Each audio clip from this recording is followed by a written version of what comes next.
Hey everyone, welcome back to the show. Super pumped about today. We're going to be talking about making your first dollar in the App Store. And we have some heavy hitters from RevenueCat here to walk us through the entire process and field all of your questions. Of course, we're going to be going deep into monetization, but we're also going to be covering the Apple Store review process. So that's going to be like amazing to watch this team go through that. A little bit of context here. Earlier this year, we launched our new mobile stack, the easiest way to vibe code your mobile apps and get them into the App Store. People have been loving it. And one of the most requested features that we've seen from builders and the community is around monetizing your mobile app. So happy to announce that we've partnered with the best in the business when it comes to app monetization, RevenueCat. The teams, both Replit and RevenueCat teams, have been working really hard on building a great integration that makes it super easy for you to add subscriptions, paywalls, and in-app purchases into your app, all within Replit. We have Matt Berry and Charlie Chapman, two special guests from RevenueCat, joining us on the show today. They're going to walk us through the full end-to-end process from idea to building an app to adding payments and then submitting to the App Store start to finish. And really pumped to have them on the show. So with that, let's bring them on stage. Hey, Charlie. Hey, Matt. How's it going? Hello. Going very good. Excited to be here. Yeah, no, super pumped. Yeah, as I mentioned, folks have been loving building mobile apps on Replit, and the number one thing that we're getting is like, how do I monetize these apps? And been kind of tough up until now, but with this new integration, man, it's so much easier. I've been playing around with it this past week, and I'm like, oh my gosh, this is night and day. So super excited to chat with folks about this. And then also, I think the fact that you're going to go through the whole process of submitting something to Apple Store Connect, like that is still very new for a lot of builders, and pros like you, I'm sure, are going to have like a ton of tips to share with all of us. Yeah, this is where we live day in and day out. So yeah, hopefully we can help you avoid some of those pitfalls that everybody runs into all the time.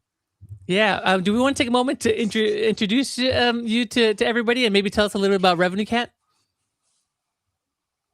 Yeah, I can start.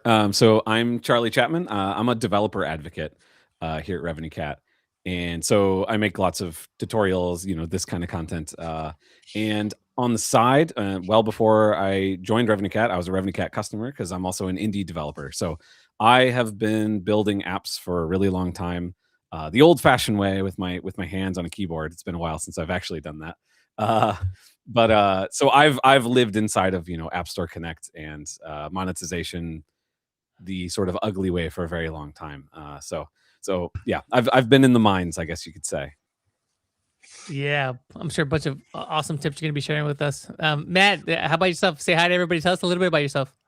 Yeah, sure. Hey, everyone. I'm Matt. Very, very excited to be here. So I look after partnerships at RevenueCat, which is there's no need to dive into what that means other than to say I get to work with folks like Replit, which is like definitely the best part of the job.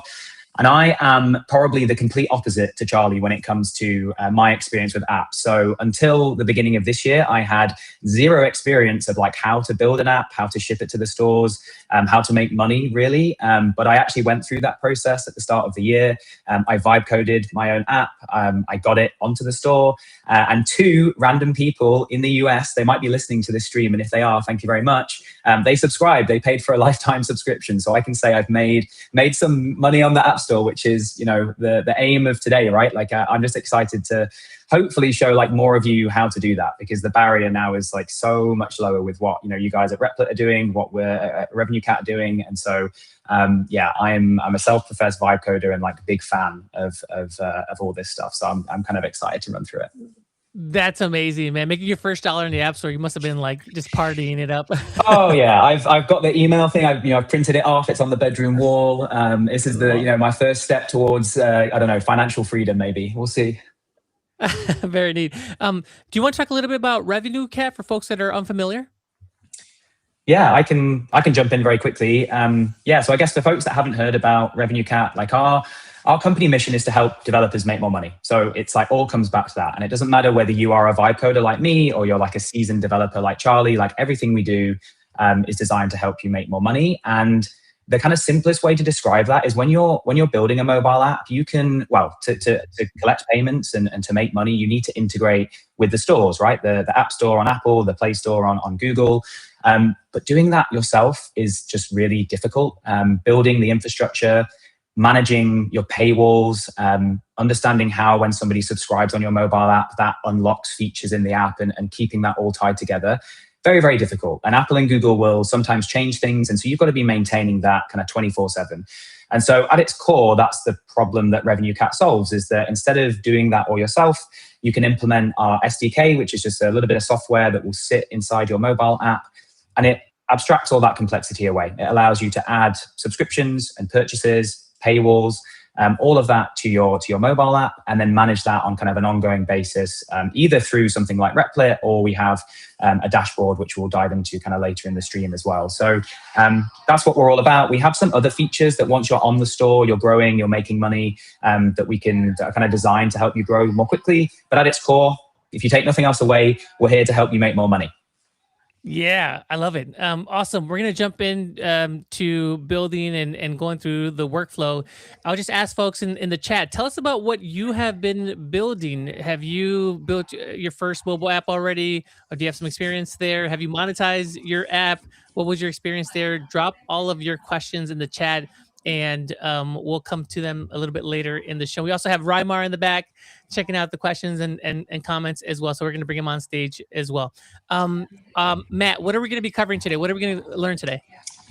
We are going to go end to end, Manny. So we are, that's the title of this stream. So we're going to go right from the buckle up. We're going to go right from everybody. We might be here in 2 weeks, right? Like this could be a long stream, but no, we're gonna go right from step one, right? Which is like come up with an idea, use the Replit Agent to build a mobile app. Then we'll go through the process of adding RevenueCat so that you can monetize, and then we'll step through like publishing to the store. And then go into App Store Connect, which some of you listening, you might not know what App Store Connect is. We'll cover all of that. We'll make sure we do all the basics, and we'll just kind of walk through some of the common gotchas and pitfalls that Charlie was mentioning that we have. Hopefully, have lots of like experience and good like practice that we can share. Amazing. I am so pumped for this. I'm going to be taking notes myself furiously here. So with that, let me have you share your screen and we'll just jump into it. Awesome. All right. So you can see hopefully the Replit agent up on screen. And maybe actually just before we like dive into the building, there's a couple of things that are probably worth calling out up top about or things you can do in advance of this, right? That will help. So I'm thinking like Charlie, the Apple developer account, paid apps agreement, small business program. Do you want to cover those quickly now? Yeah, we can at least mention it. So, I mean, in order to publish on the App Store, you're going to need an Apple developer account. And you'll set that up at, is it developer.apple.com is kind of the starting point for that? Yeah.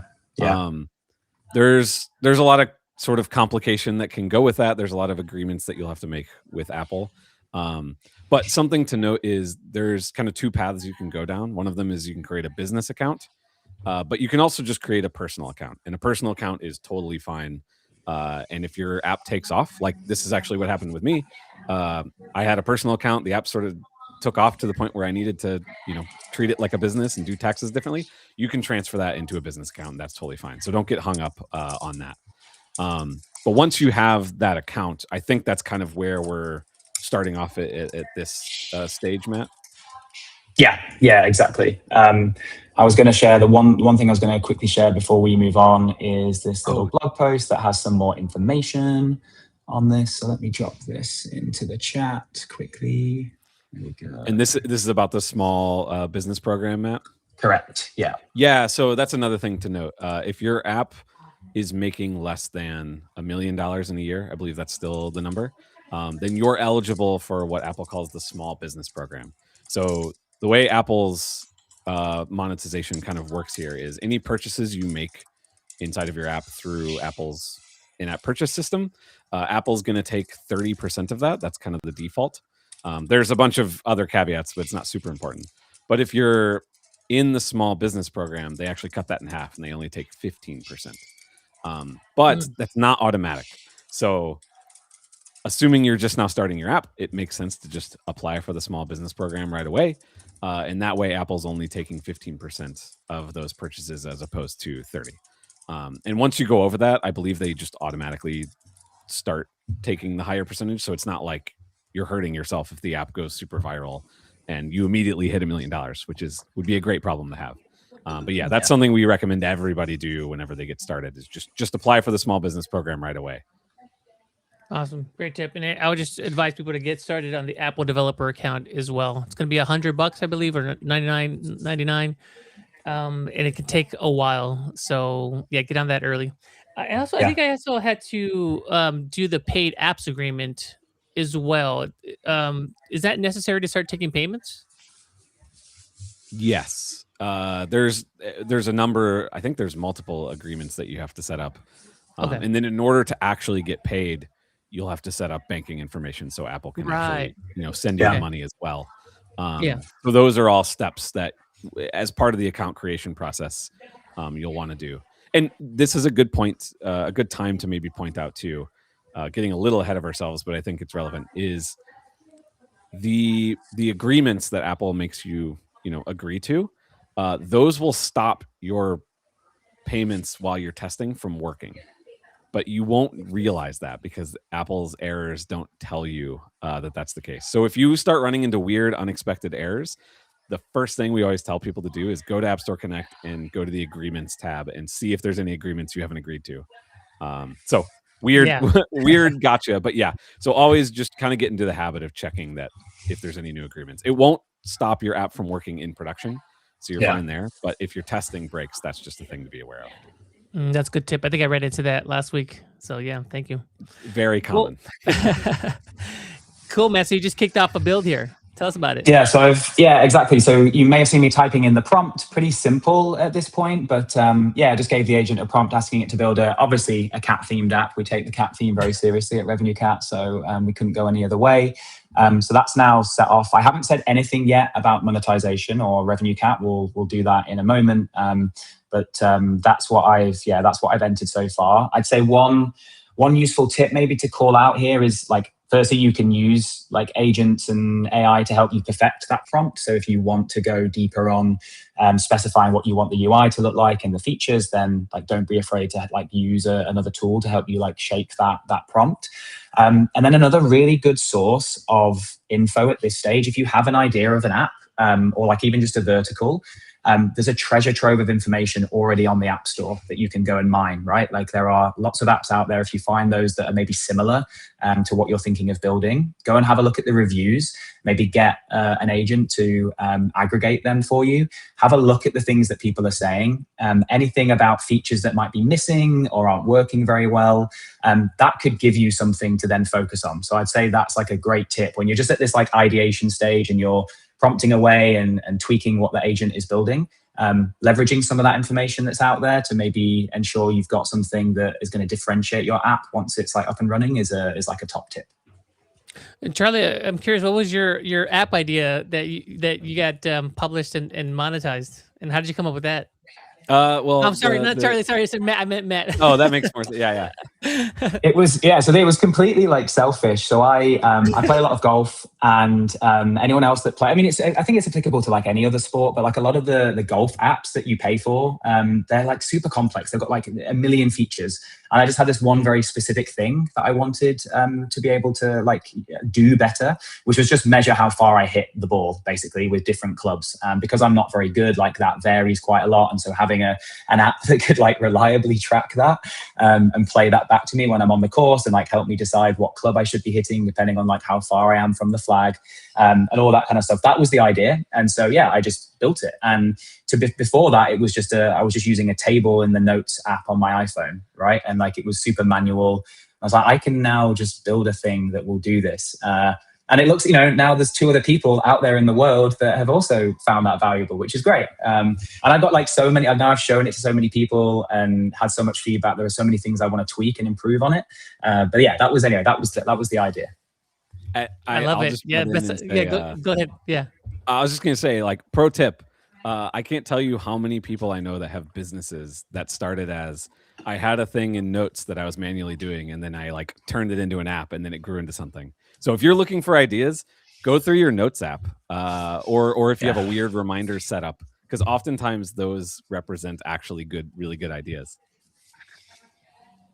Yeah, I love it. Yeah, or like scratch your own itch. Like, what problems do you have? Like, even if it seems kind of minor, it's such a big market out there that you just need a handful of folks like you that have the same problem, and you create an app around that. You can get some users that way. All right, so it looks like we have our app. So you can see here, we now have this amazing cat-themed app. So we've got a picture here. We've got our daily fact. We have our gallery. So like pretty basic, right? We'd want to tweak this further. I guess that's the point at this stage. You can now we could just keep prompting away and add features, change stuff, change the design. I'm actually just going to switch tabs because this is where I got to. So I have some pre-built projects. This is where I got to yesterday, exactly the same idea, just a few more tabs, gallery, the option to favorite something. So I'm not sure about the dog. We're allergic to dogs at RevenueCat, but let's favorite that anyway. And look, there it is, some settings. I can switch to dark mode. So super simple to get to this stage. So is there anything else you want to add about what the agent can do here, or anything before we dive into adding RevenueCat? No, I think this is a good jumping off point. Yeah, I like to start off with the basics of the app, just keep it simple, straightforward features, and then start thinking about monetization. So, no, I think we jump into how you would think about monetizing it. The prompt here, I think that this would be a good point for it. Awesome. So yeah, I'm typing in a really basic prompt. You could just type in something here help me make money, right? You could just say to the agent, I want to monetize this thing, or I want to make money, help me do it. But let's just do this. Let's ask it for an annual subscription, a monthly subscription. I think that's it. And just let it go. And let's see what happens. Mm-hmm. Matt and Charlie, I'm wondering, here, as I was playing around with this past week, I noticed there's a difference between subscriptions and I guess one-time payments, or what would you call in-app payments. Can you maybe talk a little bit about the difference there and how you think about like mixing that up, or having one over the other? Yeah, I can jump in on that. There's kind of 3 different main purchase types. It obviously is a little more complicated than that, but that kind of covers it. So there's subscriptions, which is mostly, what we talk about, probably the most common, where you get billed at a regular interval, and then whenever you unsubscribe, you lose access to that. There's also one-time purchases, which you pay once and you unlock it. So this was kind of the most popular in the past. So packs for filters or something like that. Once you pay for it, you have it for life. A lot of people will use that with they'll have subscriptions and a lifetime option, and the lifetime might be 3 or 4 times the cost of the subscription. But you got to be careful with that if you have recurring costs for each of your users. But that's a pretty common paradigm. And then the third one is what's called consumable in-app purchases, which is kind of a weird way to phrase it. But basically, they're things you can purchase multiple times. So the easiest way to think about this is like gems in a game. You can buy a pack of 100 gems. We actually have a feature for this in RevenueCat called virtual currency, is what we call it. But basically, that's where you can purchase the same product over and over to top up some kind of inventory inside of your app. So those are kind of the 3 different modes that you have, more or less, inside of mobile apps for in-app purchases. So subscriptions, one-time purchases, and consumables. Is it easier to implement any one of those? I would imagine consumables are maybe a little bit trickier. Does Apple look a little bit more closely at that, or is it all the same? It's not so much that Apple looks more closely, but it's just trickier because you have to manage inventory somehow. Subscriptions and in-app purchases are definitely the easiest. Not to toot our own horn, but if you're using something like RevenueCat, it makes it really easy because you can have them unlock the same, we call them entitlements, but unlock the same features inside of your app no matter which one you purchase.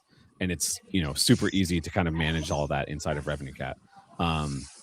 If you were doing them completely manually, there's a little bit more you have to kind of do, especially on the subscription side. So in-app purchases would probably be the easiest, but subscriptions generally tend to be the most sustainable businesses for like regular users. So you're still making money even as people are using it. Very neat. Thank you. Appreciate that. Yeah. That's something new to me. And there's also like different ways where you set that up in Apple Store Connect, in RevenueCat, but we'll get there. Matt, sorry to jump to your screen, all of a sudden, but any updates here? Oh, good. Oh, yeah. okay, So, yeah. we've got the prompt now, so we can see down here. Where am I going? I'm zooming in the wrong tab.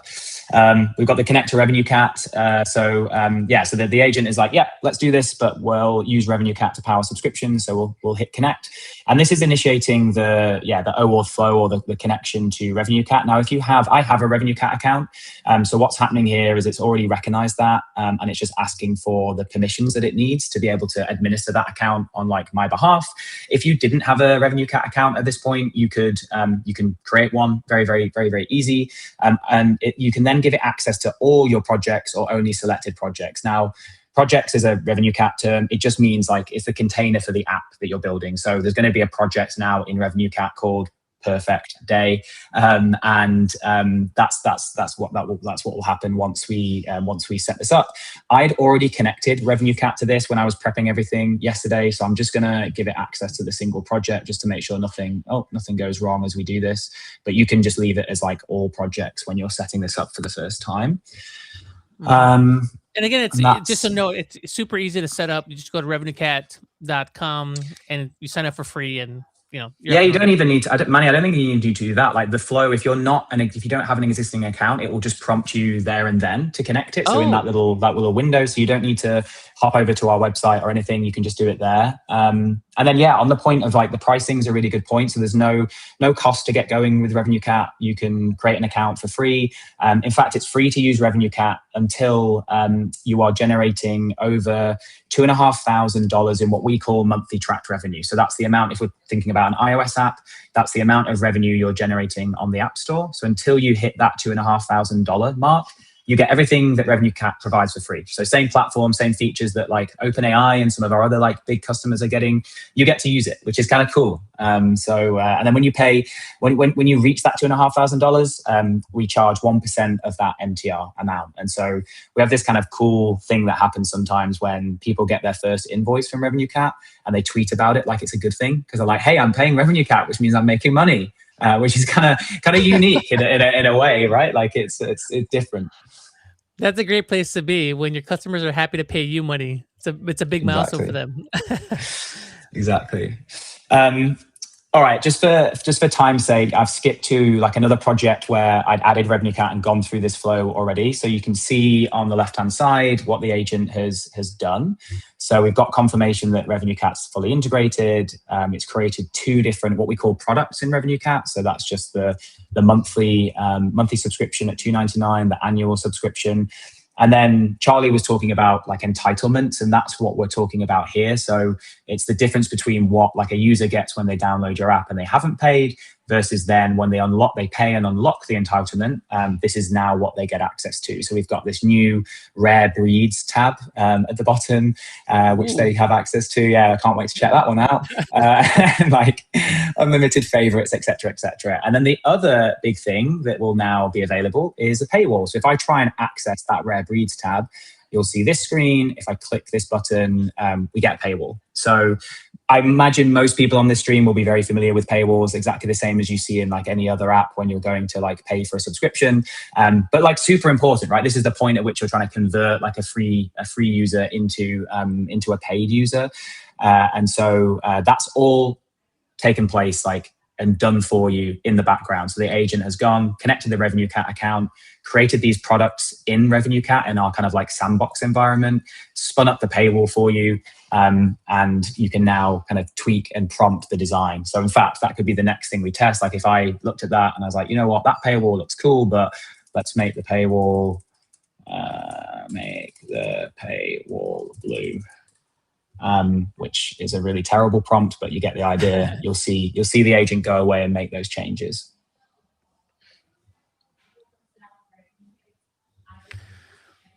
Very neat. Is this Is this a good place to jump off for most folks? Is subscription like an annual plan and a monthly plan? And then I guess like, do you have like any thoughts on like framing like a discount? Like I would imagine like when you go, yeah, if you go annual, you get a bigger discount. Like, is there like a rule of thumb that we should be following, or should I just be asking the agent for that? I have so many thoughts on this. I mean, I can give my take as like a vibe coder, and then it'd be really interesting to get Charlie's as like a seasoned developer as well. So for me, I would default to asking the agent. And one of the cool things about the Replit agent, which is unique to Replit right now, is that it pulls from, we do this big report every year called the State of Subscription Apps. So across like the 80,000 apps that are using RevenueCat, you know, OpenAI all the way down to my app called Yardage Pro, by the way, if anyone wants to download it and use it and give me 5 stars, then that has data from all of those apps and on everything, right? On like pricing, on conversion metrics, retention metrics. And if you ask the agent, like, hey, I'm building an app, it's in this vertical, what do you think my pricing strategy will be? It will pull from that report, but also, you know, other sources out there and give you a recommendation, which is a really great, like for me, that was how I started. I think the other thing to bear in mind is that for like 95% of folks doing this for the first time, like not to overthink pricing. Like, you know, you can set up your initial products because you can always tweak it later. And the hard part, as we'll kind of see as we go through this, is like you want to just get onto the app store, right? Get going, get up and running. And then monetization and tweaking your pricing and deciding what you're doing there, I think is something you kind of dial in over time. That's definitely how I look at it. But yeah, Charlie, it'd be interesting to get your take as well. Yeah, I think that exactly is what I would tell most people is just kind of pick something and go with it. You know, the default paywall that you get from Replit is probably going to be pretty good. I would recommend doing an annual and a monthly. And exactly as it did here, show, I don't know if you can zoom in, but like on that annual, you see it has that badge that says save whatever % that is.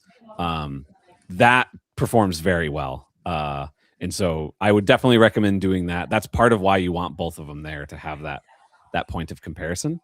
But yeah, for the most part, it's like just kind of pick something that seems reasonable and go with it. The one thing to maybe think about is if your app is using a bunch of APIs, like AI APIs in particular, that cost a lot of money for every user that's using it.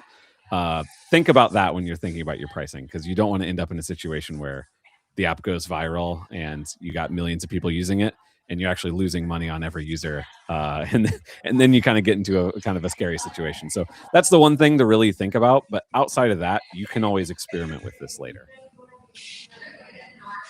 Very neat. I keep getting this question around Android, and maybe this is front running things a little bit, but because just probably better to address it. So, what we have in Replit is we have a one-click integration into the Apple Store, into Apple Store Connect, so that you can test with Test Lite. We don't have that just yet with Android, but there is a way to manually do that. The good news is that we're using Expo, which works both for Apple iOS and also Android devices as well. So you could do it. It's just a couple of additional steps. And then also like Matt and Charlie, if you want to talk about Android, because I know you also have the ability to route payments into Android devices as well with RevenueCat. So I don't know if you want to talk about that now or a little bit later, but just put that on your radar, because we keep getting this question around Android stuff. It's worth bringing up. So yeah, part of the value of RevenueCat 2 is the fact that we work with all the different platforms. So yes, we work with Android, and you can have the same sort of features unlocked, or if you have a login, it'll kind of work between both. And we also have web payment support with Stripe and Paddle and some others. So there's not that one-click integration with Replit just yet for those, but our platform does support all of those. Cool. Yeah, I guess that's just to jump in again as like a vibe coder perspective. But if I was like, you know, because I'm definitely interested in now pushing my app onto Android as well. The challenge of like just thinking through how I would manage that if I wasn't using a tool in the back end to manage it all, like the cross-platform, you know, being able to see all the data in one place and understand like what my subscribers look like on both platforms and compare, and you know, which is what RevenueCat can provide. That's one of the big benefits for sure. Any other questions, Manny, you want to tackle now, or you want me to keep going, keep rolling? I think we keep rolling. Yeah, go for it. I just saw one go by that's probably worth talking about, since we were talking about products to show, and that was about dynamic pricing. I mentioned like you can experiment with that later.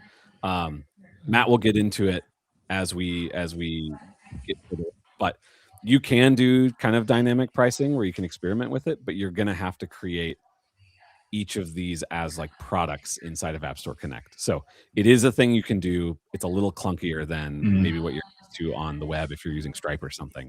But it's a thing we'll get into. I want to bring that up because that is a thing that you can do. Very cool. Yeah, I think if we get to a good checkpoint here, maybe like after publishing the app, we'll bring Raimar in and we can chat more about some questions that we're seeing in the chat.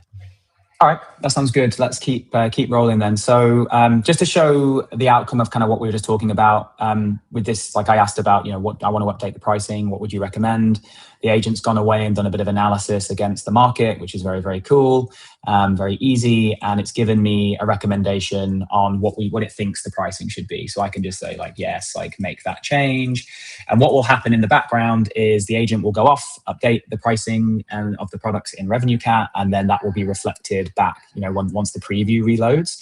I have like another build here where I did exactly that. You can see that was improving the paywall. So many tabs open, so many projects. But you can see here, like I asked it, what pricing would you recommend? I was like, yeah, let's go with that option. And then it implemented this $9.99 and $1.99, and I tweaked the design a little bit. And so you can do that as much as you need, right? You can change the pricing, change the design, use the agent to do so. The only other thing I wanted to like call out at this point is that when it comes to paywalls, you have two options. And for like 95% of people listening to this, like using this paywall that the Replit agent has generated is the best way to go to begin with. But you can also use paywalls that are generated by RevenueCat. So RevenueCat has like a paywall editor feature. So you can build and ship paywalls using our product. And the big benefit of that, amongst like other things, is that when you use RevenueCat to update, to ship a paywall and then update it in the future, you don't have to go back through app review, which is a process that Apple runs when you ship your app to the store for the first time. You don't have to go back through that process, like as and when you make changes. And we can kind of talk through that once we're in the App Store Connect side of things.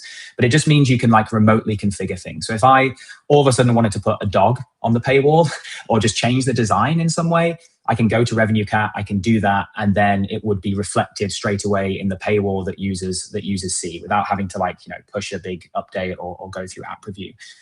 So the way that you would do that is just by telling the agent, you can just say please swap out the current paywall for RevenueCat paywall.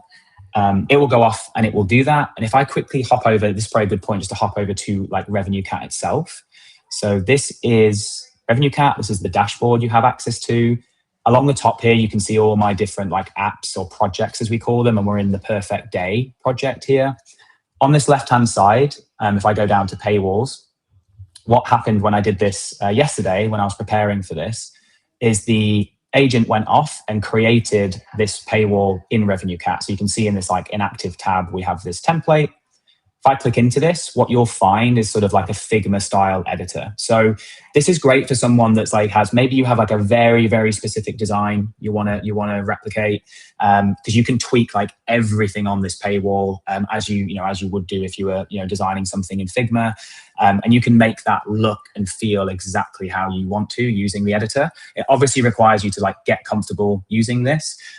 So it's like I said at the start, for most folks, using the one that's generated by Replit, to begin with is the way to go. You can also create paywalls, you can go from scratch.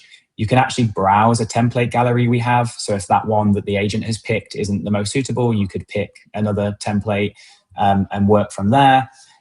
Or you can even generate one from AI, or with AI. So you can describe the paywall, give RevenueCat a bit of context, some reference images, pick a template, and we'll then generate a paywall which you can then start using. So I won't go too much further than that because there's a ton of guides and information, most of which Charlie put together actually on the RevenueCat website about paywalls and using RevenueCat paywalls. But it's just to say that that is an option for folks that maybe want to go a bit deeper with their paywall design and that side of things. So yeah, Manny, any questions on that? Anything that didn't make sense? Yeah. So just to recap, two basic options. You can have Replit generate the paywall within the app. That's probably a good jumping off point.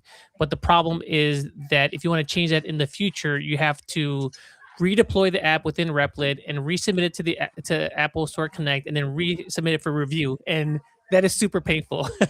So if you wanted to tweak that later on, that's going to be problematic.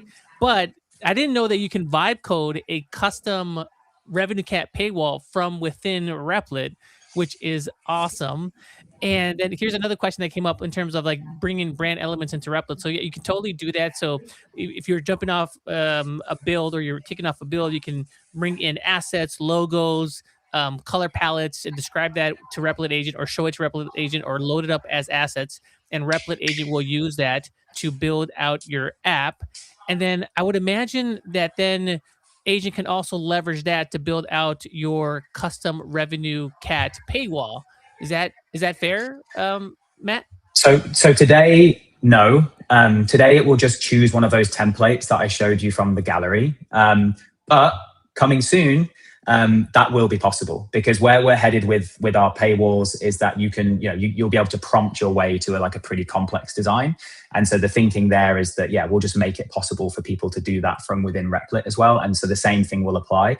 As a side note, we have the same option in RevenueCat. You can upload your logos, your brand colors, and that feeds into then everything that you're doing with on the paywall side of things. But yeah, today it will just create a template. It's then on you to go and modify and kind of get comfortable with that editor, which is why I said for most folks, shipping with the Replit paywall to begin with is the good option.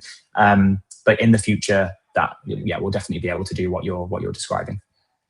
Okay, yeah, thank you for clarifying that. Great call out. So you get a template, then you'll go into RevenueCat and you can customize that template to your site.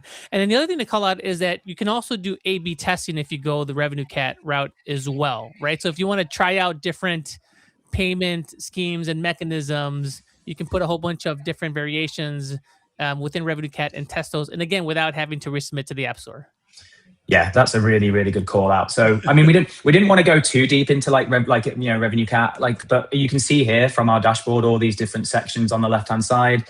One of them being experiments, and yeah, exactly as you said, if you wanted to test out different designs or different pricing, you can run experiments using RevenueCat really easily. Configure it remotely. This has all been designed so that somebody like me with zero technical knowledge or know-how can go in and run these things. And so yeah, I think the way I would look at it today is once you maybe get super serious about monetizing and you know your audience and you're at that point where experimenting makes sense, then default to using the RevenueCat paywall because that will allow you to do that. Once you're getting close to paying RevenueCat, you're getting to the $2,500 a month in revenue. That's maybe even sooner than that, but for sure when you're getting there, start thinking about optimizing your paywalls.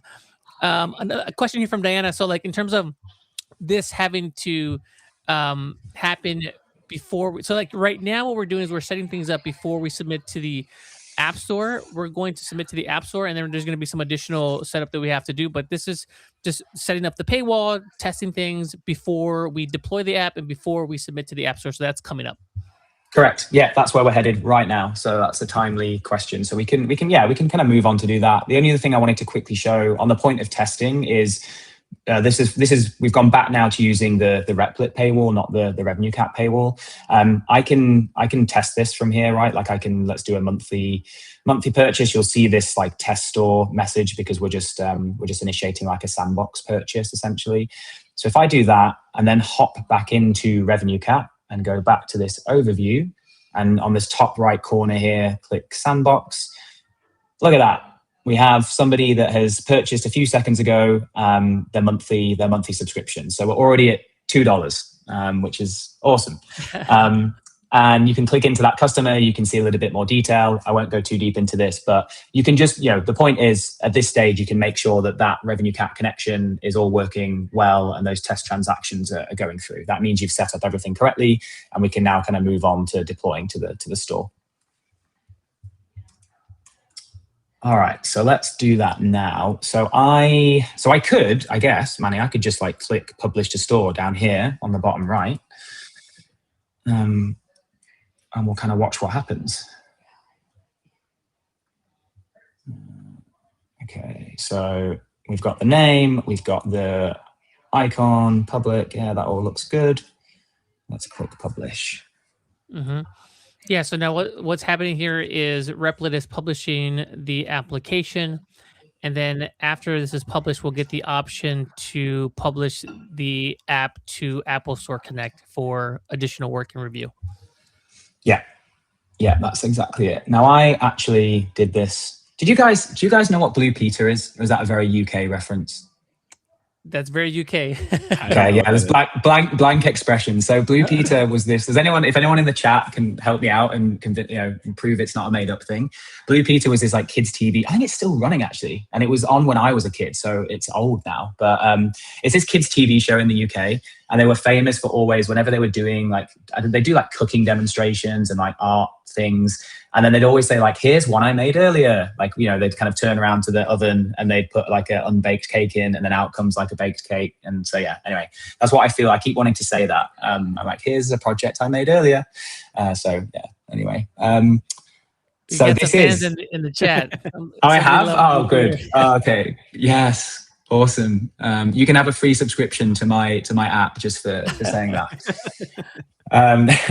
So this is one I did earlier. So I went through that process. Yeah, all that's happening here. So this is the one we were just in. Is that build is happening behind the scenes. If I jump through to this one, you can see here that I've gone through that process, and then you get this prompt from the agent, which is start publishing to the App Store. So if I then click that, what's going to happen or should happen is Expo launch is going to appear. Let's see if that does indeed happen. Take a moment here. Yeah, there we go. There it is. So who wants to explain what Expo is briefly? Yeah, I'm happy to, Charlie. I mean, I can, but it's definitely more of a Replit thing than a RevenueCat thing. So I'll let you take it. Yeah, totally. So this is something that we launched earlier this year, and it's what makes it so easy to deploy to the Apple Store ecosystem. So previous to this, you'd have to download XR code, you'd have to build things from scratch and then submit that to the App Store. And with this Expo integration, we take what you've built in Replit, package it up, and send it over to Apple Store Connect with everything that Apple needs to validate your app and to set it up on Apple Store Connect. So it just like streamlines that process so much, and also just cuts down on what you need to get your app in Apple Store Connect. Yeah, that's exactly it. I think that's kind of all you need to know. Is like for me when I was doing this the first time, I think that was exactly it. And I'm pretty sure, is this right, Manny? Like when you go through this flow, Replit will like auto provision an Expo account on your behalf if you don't already have one. Correct. Yes. It'll automatically set up for you. And the other cool thing about using Expo again is that Expo will work for Android devices as well. So you build once and it's available to iOS and Android. Now, again, we don't have that one-click portability into Android Play Store just yet. We're still working on that, but we do into Apple Store Connect. Awesome. That's a good start. Let me sign up here so we're not checking out your email. It's okay. And that email is in so many places in the internet that it doesn't matter. All right, let me. Right. So what I'm doing now is signing into the Apple account. So that developer account we were talking about that is the $99. That's what we're doing here. Yep. So we'll do that, and then this is cool. Let's create the app.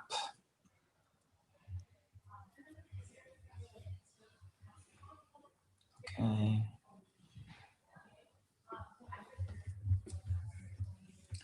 And at this point, Matt, do you already have an App Store Connect account that's already connected with this Expo account? Is that correct?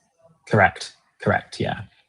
So so I guess if that wasn't the case, that's what would be happening here, right? Do I need a?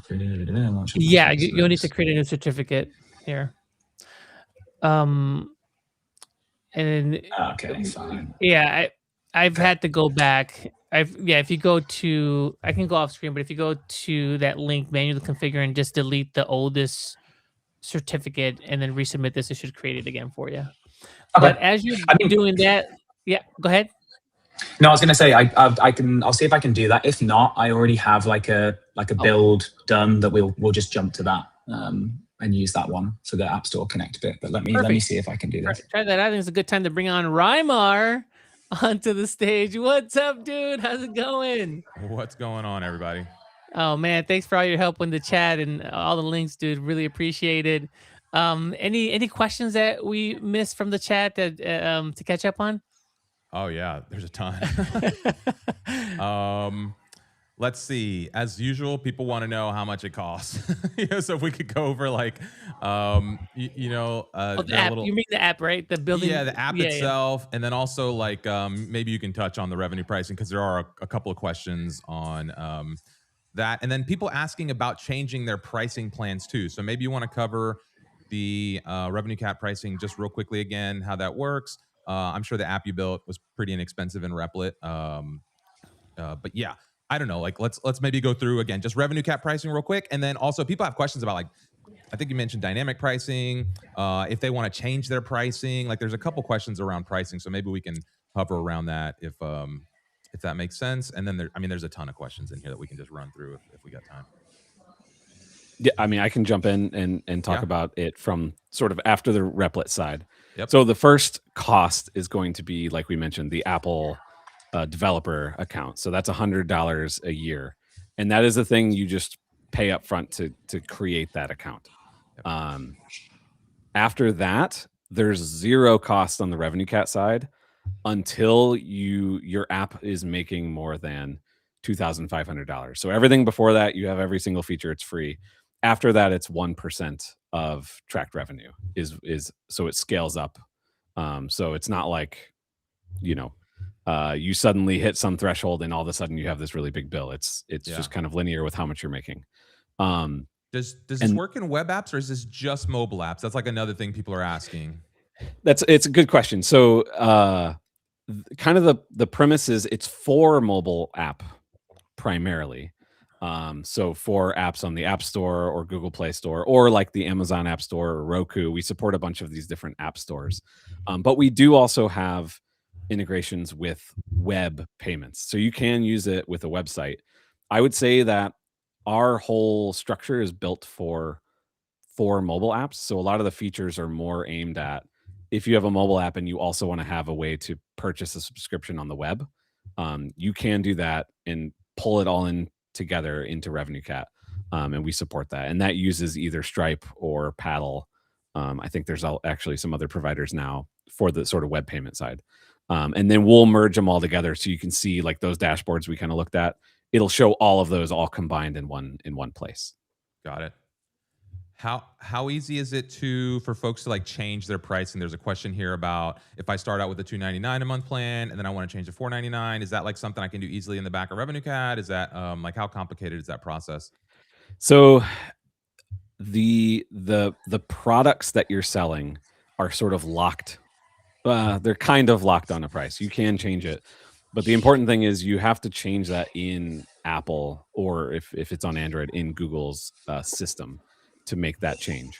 But what people do when they want to run experiments or play with these is they'll create all of these different products, release that so it goes through app review and Apple's approved it, and then you can swap which products you're showing to users within your app behind the scenes. And that's where RevenueCat makes that a lot easier.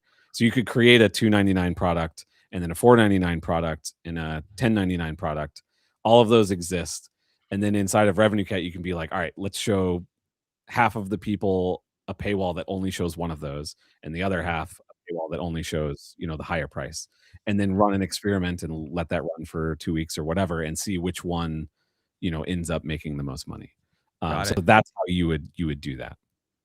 In that instance right there, could I then, is that just like a logical upgrade path? So like, let's say somebody does on the lower plan, and then I start, hey, displaying the upgrade path or the higher plan, they would just kind of automatically pass through that, right? So if they upgraded that next plan, RevenueCat would just kind of move them along the board there, or how does that work?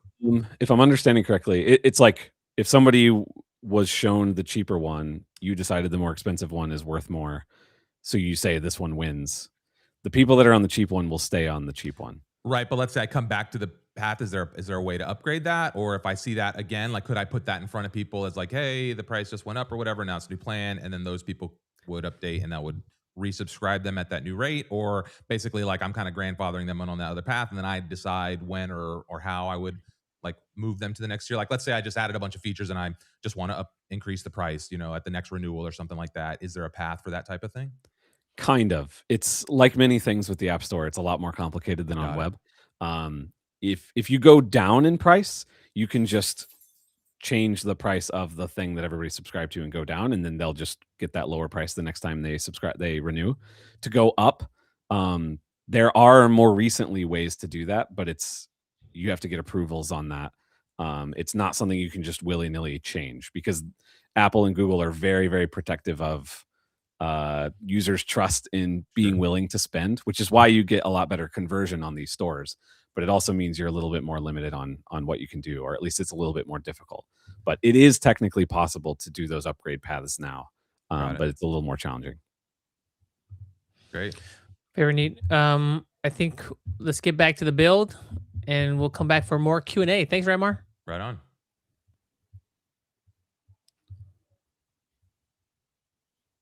Okay, so where do we net out?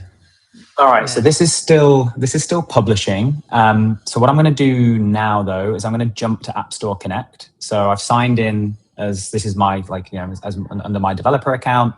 And maybe actually, Charlie, we want to talk about like what App Store Connect is very, very briefly. Yeah. So without going into the crazy history of how this came about, know that there are reasons why this website is very, very painful to use that have to do with iTunes, and we'll leave it at that. This is where you go to manage your apps that live inside of the App Store. That's really essentially what it is.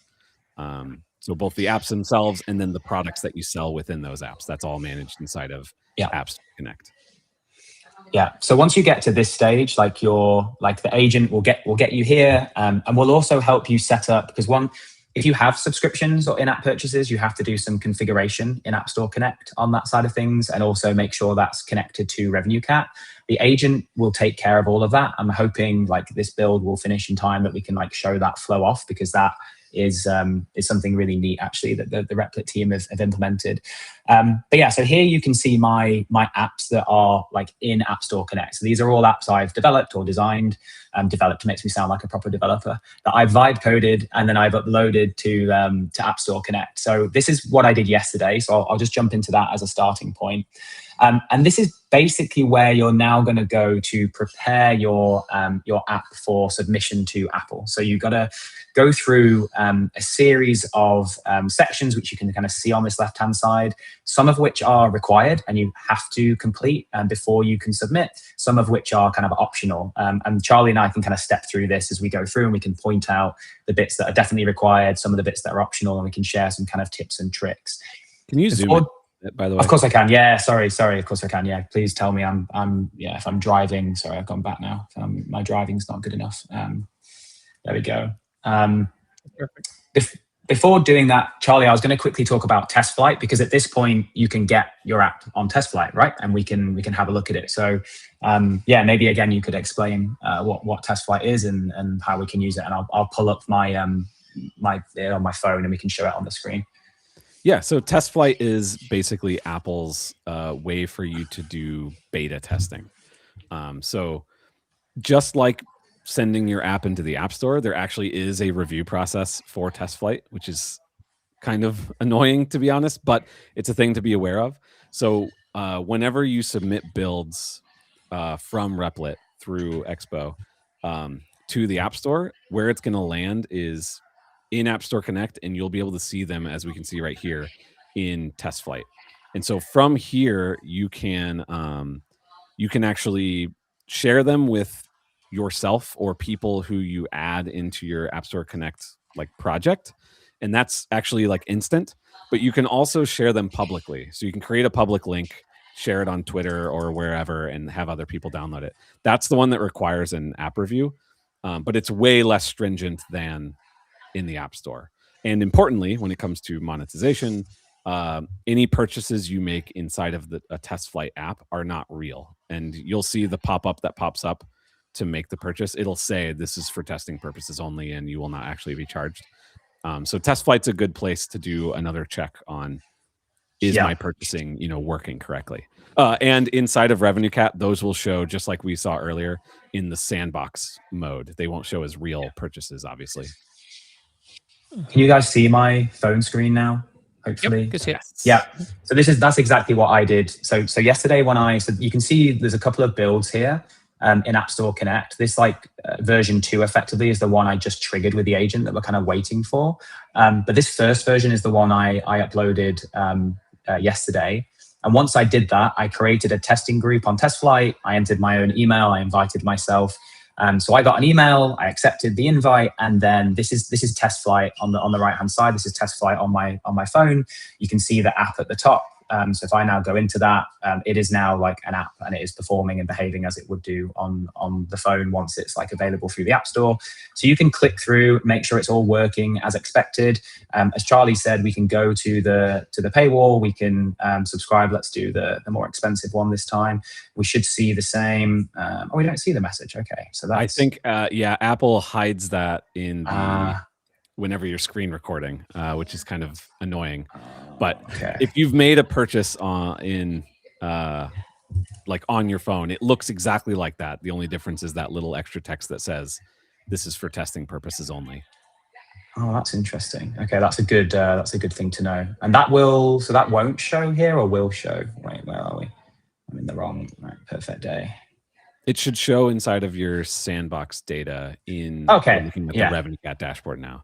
The only thing it doesn't show in is it's because you're screen recording and sharing it on your Mac. That's like a privacy feature Apple added. Got it. Okay.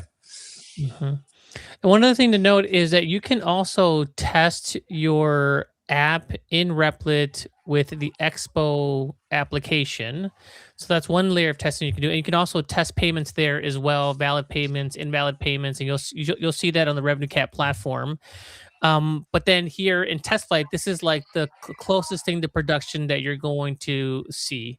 And so you definitely want to be testing in test flight. And then also it's important to know that this is what the reviewers at Apple are going to see as well. Whatever gets published to test flight is what they're going to test. So yes, you can test it with Expo and Replit, but test flight is probably the closest thing to the real deal that you want to see. Yeah, exactly.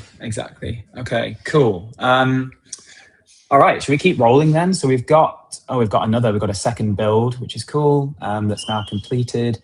So this, I guess, would be like, this would reflect if you'd made a build, but then you went back to the agent to update some features, change some things, and then you wanted that to be reflected in the version that's on App Store Connect. That's what you'd end up having here. You'd have like multiple builds and versions that that's basically what we're doing.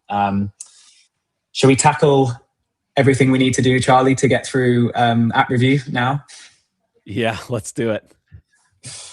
All right, so we can step through this like bit by bit, but we'll start on this screen, which will appear on as your like prepare for submission page. The very first requirement is going to be screenshots, and so I don't even know where to begin with this, Charlie. Maybe you can go here. Yeah, I mean, so if you've opened the App Store on your phone and you look at any apps, the screenshots that are showing, that's what this is. So every app in order to submit to the store has to have screenshots. Apple has strict rules about the exact resolution of these screenshots. But I'll let you explain how you made these real quick, Matt. But just know that this is the sales pitch for your app, really. Most people are not going to look at your description. They're not really going to read reviews. Maybe they'll look at one or two, but the real big thing they're going to see is the name, the icon, and your screenshots, and that's how they're going to decide what to do. And so really treat this as your sort of promotional banner. And do you want to talk about how you generated these screenshots? Yeah, so I mean, there's a number of ways. Like you could just use like a Canva or Figma or even like Gemini to help with this, right? You could take a screenshot from test flight. I think actually you can even ask the Replit Agent to produce like screenshots for you, take those and then edit them elsewhere. I actually used a specific tool for this. It's called I can't actually remember, dash screenshots or something, but a quick Google, there's plenty of them out there. And it makes this process a lot easier of like grabbing your screenshots and then helping you produce like promotional images. So if you want something like this, which is guaranteed to drive downloads and subscriptions, that's what you need to use. Yeah, and I didn't appreciate that you can have text on the screenshot. So I guess the screenshot just has to be the dimensions. It doesn't have to be the screenshot of your application, like full screen. Historically, that's what they wanted, and they still sometimes act like that's true. And they're much more strict about that with videos. But on images, I think they even updated the guidelines because literally nobody just has screenshots of the app. They use it as a banner and they put text on there. Yeah, cool. Yeah, Porno. Again, I also just do Canva as well. I just have the dimensions in there and just drop them in there. Yeah. All right, cool. That's screenshot. So then we have promotional text. So this is the promo text people see under the listing in the App Store, right, Charlie? And we can just use, or is there something different? No, Sorry. So the description that's under that is kind of your app's description, standard description. Your promotional text is something that will show towards the top. And you use that if you're running some kind of sale or some kind of promotion. You can update the promotional text without doing like a normal app review. I could be wrong on that, but I'm 90% sure that is true. So if you're running like a short-term sale or something, you can throw stuff into the promotional or like, Happy Valentine's Day, enjoy our Valentine's theme packs or whatever. You can put that in promotional text and then take it out. That's what that's for. The description is the actual, like, this is what the app does. Here's the features that it includes. Okay, cool. So what I'm like just furiously doing on the side is typing or asking ChatGPT to help me generate something. So let's just connect. Which is a very good idea. Like, I know it sounds like cliche, but like they're very good at, these AI tools are very good at generating copy that sounds good enough. I would say your description, there's an opportunity to win customers over here. I think you have almost more of an opportunity to lose customers. Like, just make it professional. If it doesn't have good grammar or something, it's probably more likely to turn people off than to make people more likely to buy.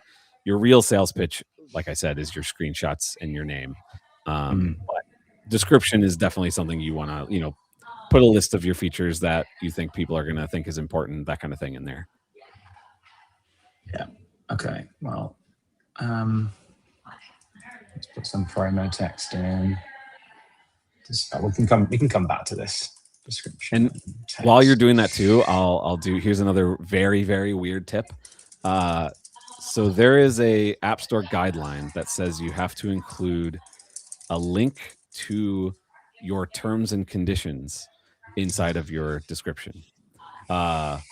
Most like I don't have my own personal terms and conditions, but you can just link to Apple's App Store terms and conditions. But they want that link literally pasted at the bottom of your description. In the App Store, this is not a tappable link. I have no idea why this is a requirement, but it's very common that you'll get through app review successfully a couple times, and then you'll randomly get hit with a rejection because there's no link to your terms and conditions in the description.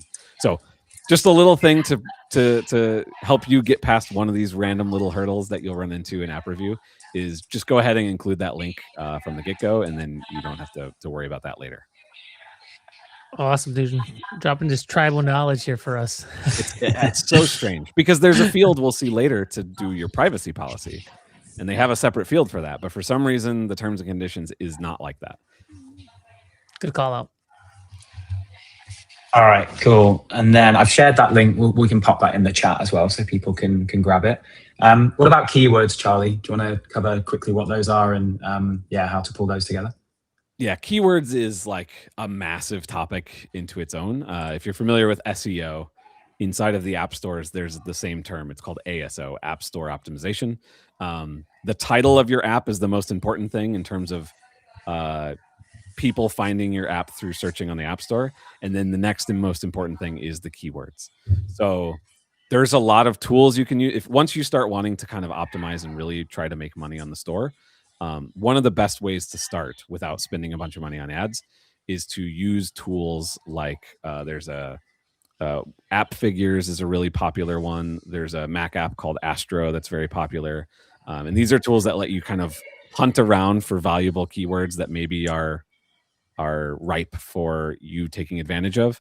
And having keywords that successfully drive the right customers to your app through search can make a massive, massive difference in terms of how many people even see your app.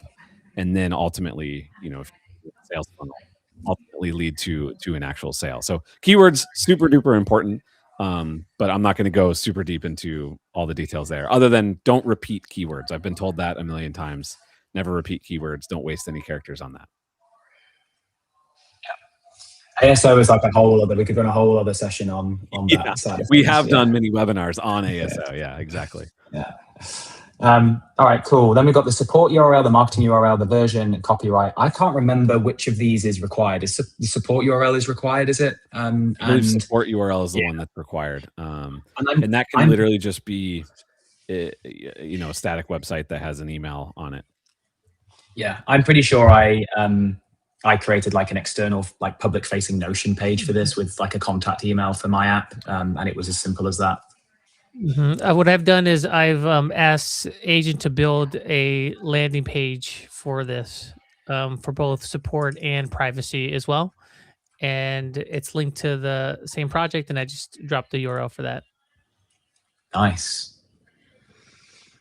Amazing. Okay. And then we've got, I don't think iAppClip or iMessage app are relevant here, so we can skip through those. And then build. So this is where we're selecting. So when we were back on test flight, we had those different builds that were available. So here, 99 times out of 100, you're going to be selecting the latest build because that's the one that you've recently uploaded and will have all the features that you've been working on. So that's all you need to do there. And we've got our app icon. All right, and then app review information. Okay, so this is a good one. I think this definitely trips up a few people, right, Charlie? Like providing this sign-in information. I think for me, I just didn't do this when I made my You only need that if you want to give app reviewer an account that they can see data with, or if your app requires account creation, I think you always want to give an account that they can use. That way they don't have to create an account, because I think they don't want to do that generally. Yeah. Okay, cool. And then we have notes that's notes directly for the review team. Is that right? So if you wanted to do something funky with your app or something, the contact information above that too. Obviously I don't expect you to fill out your phone number right here, but like definitely fill that out, because you want to give app review any ability. If they run into a rejection, you want to give them any ability to like resolve it without just rejecting you that you can. So give them your contact information there. Notes are for anything that you think might confuse app review or trip them up. Throw it in there. So a lot of times if you have an app that has kind of a confusing user experience, like, I know like somebody who makes a DJing app that the whole point of it is you're live DJing and you like mirror your phone onto a TV and it does all this stuff. When you open the app and you don't understand that world, it's kind of confusing. So he always has like a bunch of notes that explain what the app does. And then this attachment field you see under that, he'll throw a video in there demoing it with all the stuff, because most app reviewers are sitting in an office. They don't have all this stuff with them. So you can include things to kind of help them in this section. That's awesome. So you're providing context. You're educating the app reviewer. Yep. Like make their life easier so they understand what you're doing. Yeah, that's super helpful. Make their life easier is a good way to think about app review, because it's easy to get upset on our end and think of it as this big monolithic company, but like the person reviewing it is an individual who probably has a quota and is trying to get through these. So anything you can do to make their life a little easier and like show empathy probably is going to help you here. Yeah. Very neat. Okay. You want to cover this one as well quickly, Charlie? I don't know when. I guess if you're like planning to tie this in with like a big promotional campaign, you might want to set this to manual. Yeah. So so this has to do with when the version of this release is actually pushed out. So keep in mind, we're releasing the app for the first time, but this is the process you go through for each release. So if you're doing some big promotional thing and you want it to go out on a specific day, you'd use manual release so that when they approve it, it doesn't automatically go out. You actually have to hit a button to then send it out. Automatic, obviously, as soon as they approve it, it's going to go live to everybody. And then the wait, what's the last one? Automatically release this version. Oh, you can set a date. I've actually never used that before. So you can have it automatically go based on a date. Yeah. All right. Cool. And then I'll bring up too, because what I was gonna say, because usually this is here, but once you have the first version in the store, there's another option here to have it slowly roll out your release. So if you're releasing something that you think might include bugs, you can have it do a slow roll over, I think, 7 days, and it'll only send it to 10% of users, and then 20%, and then 50% or whatever. That way, if there's some catastrophic bug, you can like pull that release, and only a small number of your users actually got that. So that's another thing you'll see here. Once your first version is out there, you'll start seeing this other option show up here. Okay, awesome. Let's keep rolling. All right, so then we've done everything I think we need to do there, so we can go to. Did you want to save that? Yeah. And then as you're going, yeah. My phone number. All right, let me put in a. Would you mind pulling it down, Money, just so I don't? You don't want. I don't think anyone's going to take this number and do anything with it. But let's. While you're doing that, I'll mention too. Localization is also a thing here. So there's a button in the top right where you can change the language and add different language support. So keep that in mind if you're aiming for specific markets. Make sure you localize it for those markets as well. And that is separate from the app itself. So you can have localization for markets that your app doesn't support, and vice versa. Charlie, do keywords have to be limited to one word? No, but they're you comma separate, or people will comma separate them. That you don't actually have to do that. It's not really a word. So like in this case, if you had like cat owners and then cat lovers or something, you're actually just repeating the word cat. There's no reason to have that in there twice. That's part of that. Don't repeat keywords. Don't repeat a word. So each word is its own thing, and that's the way to think about it. It doesn't matter, like the grouping of them doesn't matter. The algorithm is doing something. It's separating them all into just kind of their own words in its own. Got it. So it's almost like key phrases, and try not to repeat a word within those phrases. Yeah, and don't repeat if it's in your app title. Don't put it in the keywords, because you're just wasting that word. It's already been indexed as part of the title, and actually it's weighted higher if it's in your app title than if it's in your keywords. This is gold. Yeah, this is why you'll see lots of apps on the store that have like the name of the app and then a bunch of keywords at the end of the title. It's because that actually helps it with the search algorithm quite a bit. Oh, neat. How long does it take Apple Store how long does it take your app to get approved for by Apple? I'll just talk about my experience. It took me my first app took me like a week and a half and maybe 4 rejections. But yeah, I'm sure like it varies. With any like rule of thumb there? It varies a lot, especially right now, because tools like Replit are making it so much easier for more people to build and create apps. It's flooded the zone, and I think both of the platform providers are kind of trying to scale up their review system to figure out how to deal with way more apps than they ever were before. But even before that, it could take a long time. It used to always take at least a week. It's usually down to a couple days now, but in the last couple months, it's gotten a little slower. Cool. Yeah. So get in your reviews fast. Should we go back to your screen, Matt? Yeah, let's keep rolling. Cool. Sorry, I'm just playing around. So at this point, we covered the general app information you need to review. I think we still have to do the in-app purchases and subscriptions and that setup and that configuration, right? Yes, that's right. So there's a few more things here quickly. Sorry, just working down. So on this page, we need we need subtitle, like cat themed app. Here you've got your category, so you can select the category that's most relevant. I mean, what do we reckon? What's most relevant to the cat themed app I've just built? Probably entertainment or lifestyle. Yeah, let's make it. Cat ownership is a lifestyle. Yeah, it is. Yeah. I don't think we need anything else here. Content rights is for if your app shows, like if you make like a movie app or something, or something where there's copyright that you need to like claim, you'd put that information in there. But yeah, this app, you're not going to have to worry about that. All right. We definitely have to set up the age ratings, right? Yep. So we want to go through all of this. Parental controls and age assurance is not relevant here. So I think we can just select no for all of this, but this might be something you need to say yes to. We don't have any of these themes in our app.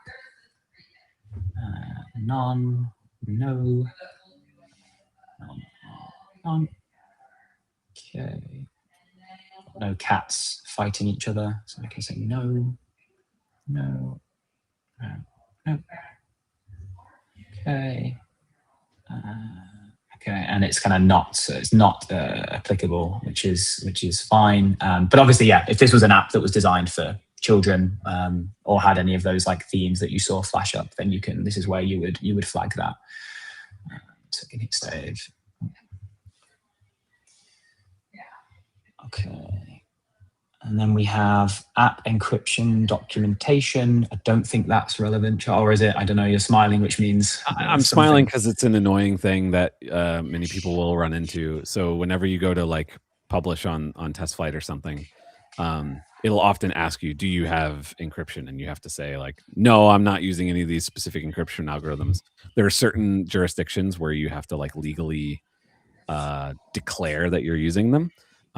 This is more often the case if you're doing a lot of web calls that have encrypted data in it.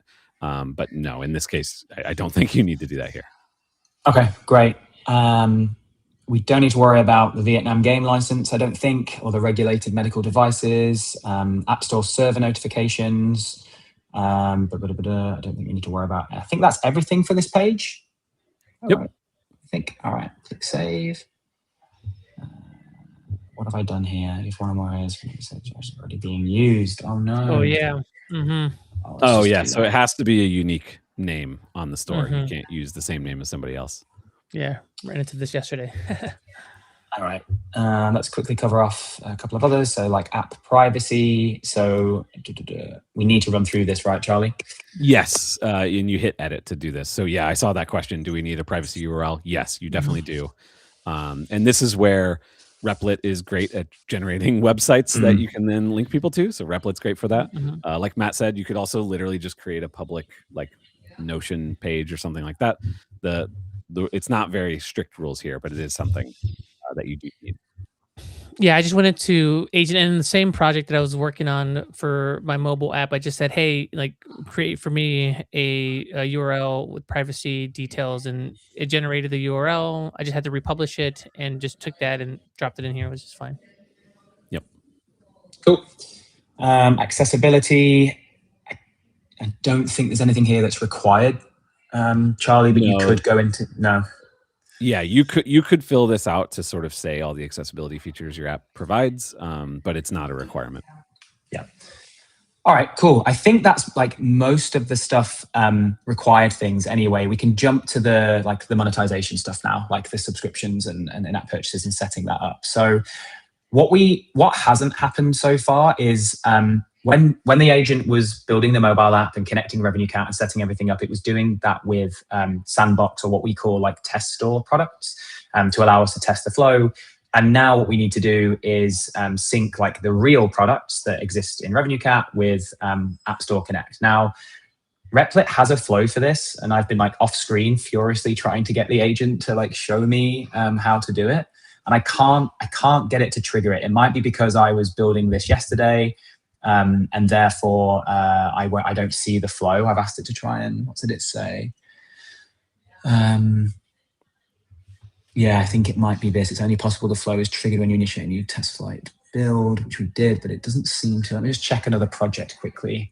If not, we can go the manual route, because that flow is very, very easy to follow. All it involves is like signing into App Store Connect within Replit, and then it will basically do all of the hard work for you.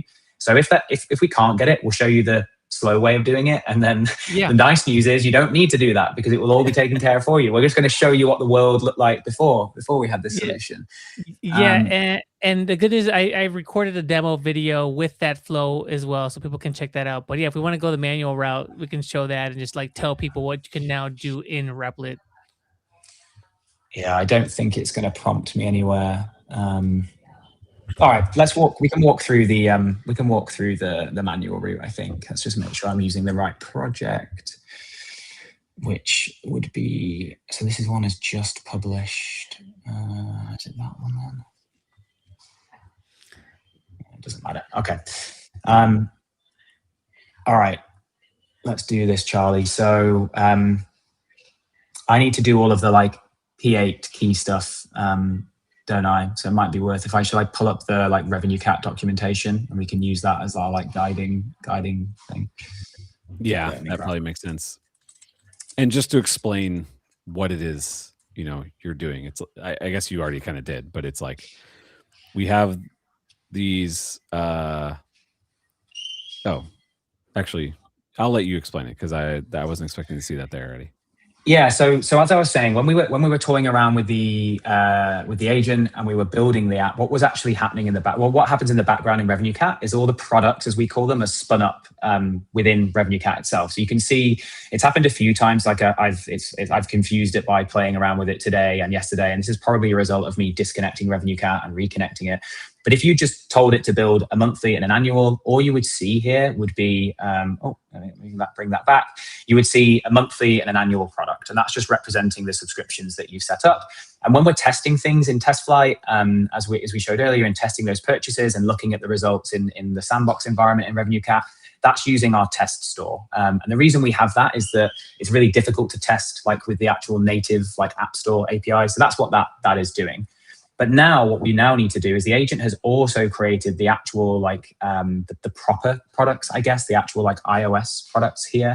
But these aren't connected to App Store Connect. So when I click into this, you'll see here, it says store App Store, but store status could not connect. And that's because we haven't hooked up, I guess, ASI App Store Connect and RevenueCat. Now, this is the process that the agent can completely automate for you. So now what you'll see is us doing this manually, but know that you can do this with the agent when you go through the flow from like start to finish. And so maybe just a quick like definition. Product is what we call a product is the literal thing that the user is buying. So think of it like a bunch of objects on a shelf that you can buy. So like I said earlier, if you wanted to test multiple prices for the same features, you'd actually create multiple products that represent each price. And if a user buys one of them, that's the product that they own. If they buy the other one, that's the product they own. And then behind the scenes, both of those products are going to unlock the same features, but the product is like the thing that they're buying inside of the stores. Yeah, exactly. All right, let me bring up the documentation.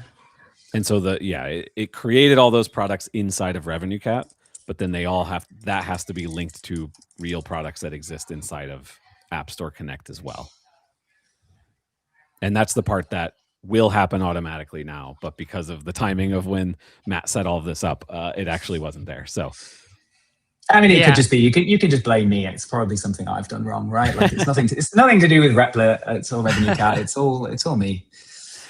Yeah, no, I saw the before and after for this, and so I did it manually last week. I was having all these issues and challenges, and then yesterday I did it the new and improved way of doing it all within Replit, and it was so much easier. Now you still have to go and get keys from Apple Store Connect, but that's pretty minimal, and there's a bunch of documentation within Replit to be able to do that. So much better. The agent can also guide you, I think. So if the flow doesn't work like it's happened here, the agent will talk you through the backup process. So either way, you'll have a solution. We might need to do a bit of I don't know whether any of these keys are sensitive. I should know the answer to that. But if so, Manny, you might just need to drop me off. Yeah, I would. Screen share off as we're doing that. Yeah.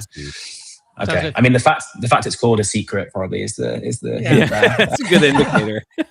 Yeah. Oh man, there's going to be an email from HR saying I need to do security training again after this. All right. So this is in the RevenueCat docs. Same exists in the Replit docs as Manny was just saying, and the agent can tell you this as well. But I need to go and find my shared secret and things. So let's go through this process.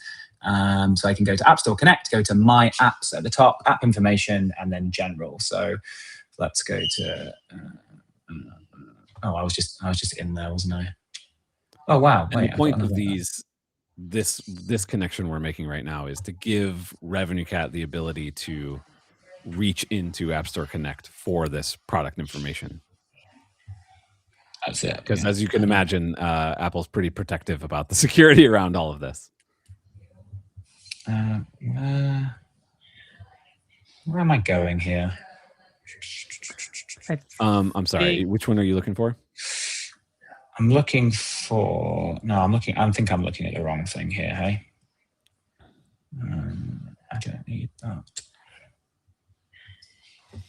Well,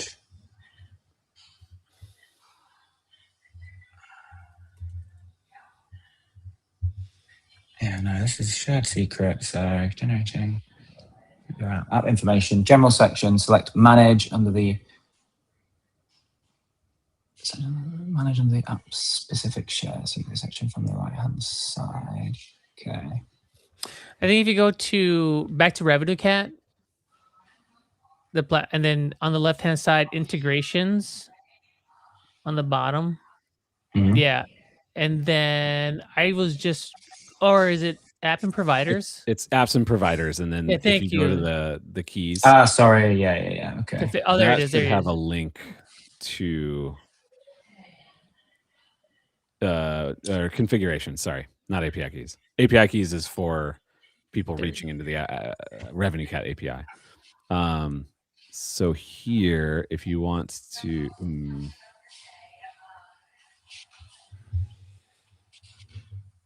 no, it's not. It's in the project settings. Sorry, this got moved. So if you go to, let's see, where is the actual? I can pull it up on mine too. Yeah, where is it? So if you go back to product category or catalog rather, product catalog. So I was just in this recently, and then I click into one of these, and then it says, like, if I scroll down, yeah. I don't know where this was. It's funny. I used to do this so often, and now I don't have to. So I've forgotten how to do it manually, apparently. It's good that we're. Sorry, I'll just come off while I poke around a bit more. Yeah, it's good that we're showing exactly why we've automated this part of the process. As we're doing it, let me bring Reimer on stage to chat about question. What's up, dude? How's it going? Yo, what's up, everybody? How goes? Good. We're just doing a little bit of troubleshooting behind the scenes. Yeah, you know about that, Reimar? This is it. This is everybody. To be honest, like, people love this because this is like, oh, look, it's real. They're actually like doing this thing, and it's not just like some super polished demo. So honestly, I think this is the stuff people like to see. They're like, oh, look, people are normal, just like me. Like, I have problems too when I troubleshoot this stuff. So, yeah.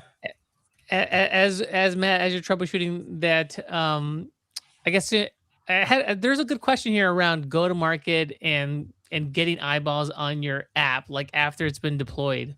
Like Charlie and Matt, like any thoughts there? Maybe Charlie, you want to talk about this while Matt's troubleshooting? Yeah. Can you repeat that? I was reading a doc.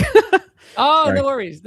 Matt, let us know when you're all set. We'll come back to you. Oh yeah, awesome.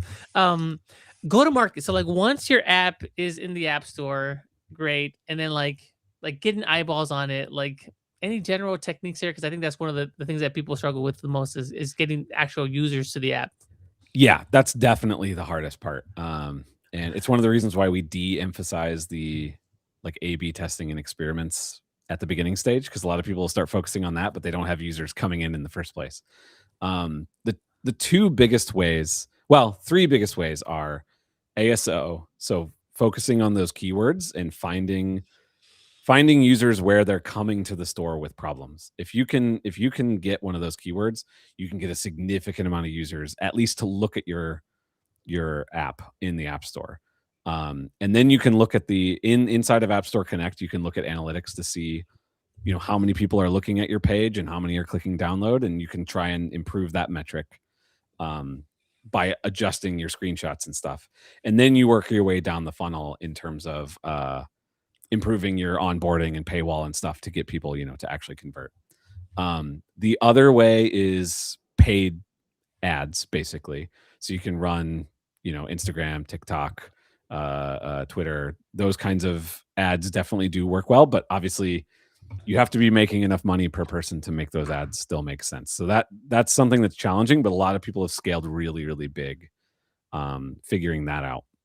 And then the last one is, I call it influencers, but this really covers a broad category. So we just ran a hackathon earlier this year, kind of about partnering with an influencer and building an app for somebody who has an audience that's like specifically for their audience. But you can also do that on the smaller end, where you work with a bunch of very small content creators and use them to kind of market your app through like paid, UGC content. Similar to running like meta ads and stuff, but the dynamics are a little bit different. Those are kind of the main ways I would say to get users. Very neat. Super helpful. A lot of things to try there, but I think that like right out of the gate, like keyword optimization, did you call it AEO? Yeah, ASO is ASO. App Store optimization is the kind of industry term there. Cool. Matt, are you all set? Should we go back to your screen? I'm all set. Okay. Yeah. Let's check this out. Do you know what it was as well? And this is why the agent is so much better than me, is because I was just reading the wrong part of the documentation. So I was reading something that's relevant only if you're using StoreKit 1, which is like an old, we don't even need to get into what that is. But anyway, so this is the page in the documentation that talks through what we need to do. So this is the first step. Matt, sorry. Oh, sorry. Yeah. I need you to reshare your screen. Sorry. Okay, let's go. Entire screen. Okay, here we go. Let me know when that reappears.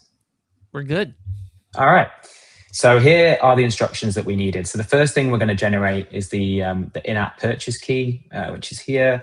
Well, the instructions are here. So we have to go back into App Store Connect, go to users and access, integrations, and then in-app purchase. So where that is across the top. So we were in apps earlier.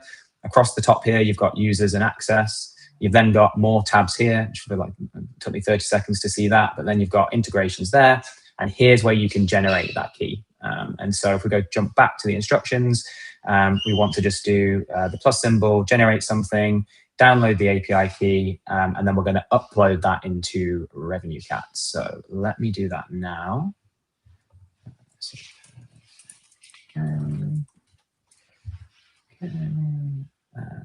What do I want to set it to? Does it tell me? Should probably do. Enter a name. No, guess just keep it as admin. Yeah, I don't think it matters. No, it doesn't matter. Okay. Just on admin. All right, click generate.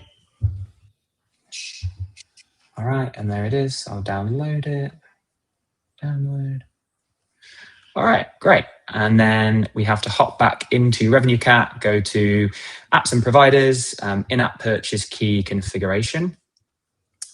So we'll jump. So I've got that already up here, but that's down here on the left-hand side, configurations. I'm in the Perfect Day iOS app. And as we scroll down, we've got in-app purchase key configuration. I guess I want to add a new key and I want to upload. Okay, let's see what's going on there. Are you... we're in in-app purchases, right? Because there's also Apple Store Connect API. Okay, that's different. So yeah, we're doing in-app purchases right now. Because that confused me as well last time. Ruth is saying she's having PTSD flashbacks to when she set up her spook seek apps. Yeah. Everybody has This is gone one of through those this. Like painful we things. know, like yeah. Once you have it set up, you never have to deal with it. Let's see. Yeah, and I think this is just it's one of those things of like any of these technical processes that like looks easy on the front end, like there's still some work, you know. And so like, a lot of people, you know, like make it seem like, especially in this day and age where we're in like the TikTok marketing area where it's like 7-second video, you know, to capture attention. It's like, oh look, logo, hey, perfect, you know. And so like people just kind of get this false sense of what these technical things sometimes require. So Yeah, I think it's good to just remind people and reset that stage every once in a while. Like, hey, these are technical processes. There's lots of moving parts. You're integrating systems between payments and Apple and Expo and Replit. And so like all these systems have to work together. And yeah, you know, like this is a huge advantage, but there's still some things that you got to think through, you know? Mm-hmm. And before we move on, I think the issue was that you were in a different tab, right? Sub-tab within Apple Store Connect. So yeah, we want to be in in-app purchases, and then you create the key in here. And then we have to get some additional details here to go back into RevenueCat. Yes, it was all mine. That was all me. Yeah. No, but everybody, like, this is so confusing. Like, this is like everybody goes through this. Well, and there also happens to be this, like, you know, typical, this is like we're doing it live, right? So you're like, there's always this like, hey, we have, you know, hundreds of people watching us do this right now. That adds a little extra, you know, like mental load. So all right, so then I've got to grab this issuer ID. So you'll find this in App Store Connect under users, and I just need to, if you just read the documentation, that should help. So user access integrations, in-app purchase, and then it's sort of sitting at the top. So we're there. Okay, it's there. Right, great. Copied. Drop that in here. Okay, and then we're going to do the same, I'm guessing, for the App Store Connect. Can you just make sure, go back and like make sure we get the green light? Yeah. Okay, so there's. Okay, what is wrong with you? And if you hover over that error, like, yeah, it gives you like, okay, the key's not valid, bundle ID. Okay, the bundle ID thing. I think we ran into this error. Like, you generated this with the same app as the one we're working with, right? Yeah, that could be. Maybe that's the issue, right? Because I've got several. I wonder if.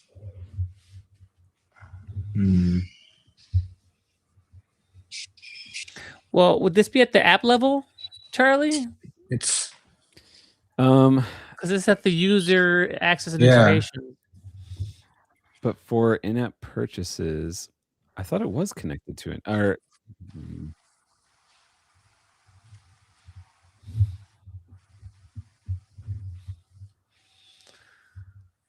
maybe just check the bundle ID. So if you go up, yeah. So like. Is that the same as? Is that the same bundle ID that we have in Apple Store Connect? So if you go to apps in general,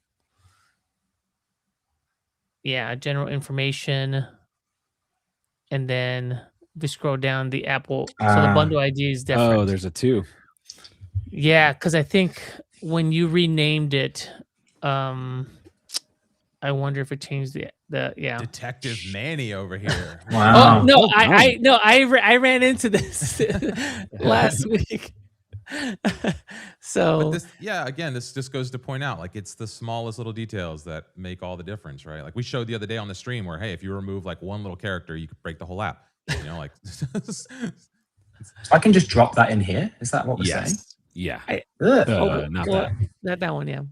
That one. Now there, you know, sometimes there's like something like odd where like it's still like an X, like if there's like a different bundle ID in like the X code or something like that. Here before that test, or I don't know. Yeah. Oh, valid credentials. Hey, look at that. Live problem solving. Ramar for the assist. So that's in-app purchases, and then the next thing is Apple Store Connect. So the in-app purchases, that's for the individual products, and then the Apple Store Connect API, that's so that RevenueCat can reach into Apple Store and configure different things. Is that fair? Yeah. Yeah. So let's jump in and do that one. Perfect. So we'll go back to users and access integration. So this is what I did before, right? I was in App Store Connect API, and I downloaded it. So I should just be able to use the one that I used before. Can only be downloaded once, and it's the same process. We upload it, and then we put in the same. Is it the same issue? Okay, and then we also need the vendor number. Yeah. Which we might want to hide that one. Yeah. We'll just show people where to get it. By the way, I built the MVP of that API key hiding thing while y'all were on the stream. At the end of the stream, I'm going to release that, and I'll be using it on future streams. It actually works pretty well. Let's go. We live in a wild times, y'all. Yeah, for context, before the stream we were talking about, wouldn't it be nice to have an application that hid all the sensitive information on your screen as you were live streaming? And Rymar said, "Hey, that's something that I can vibe code in." Like, while we're on the stream, he's vibe coding it. All right, I'm just grabbing that number. So that's, I can show the docs in a sec. Sales and reporting tab, is that right? Or no, now it's just called reporting tab. It's called reports now, yeah. And it's somewhere, there it is. I've got it. You just click on reports at the top of App Store Connect and you'll see it straight away. So let me drop that in. All right.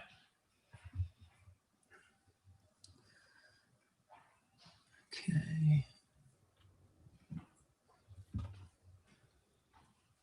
All right, man. I love this streaming. It's funny. People just get into it. They love watching us sweat up here. I think people would just like to see their experience on stage, like folks that do this, like we do this every day and we still have these issues that we have to go through. And we're like busting our hair, like reading documentation, and for newbies, like this is like 10x for them, right? But like we're doing it too. It's crazy. Yeah, this is exactly, when I did this earlier this year, so the tool, I won't mention it, it wasn't Replit because we didn't have the mobile builder, but I did it with a different tool.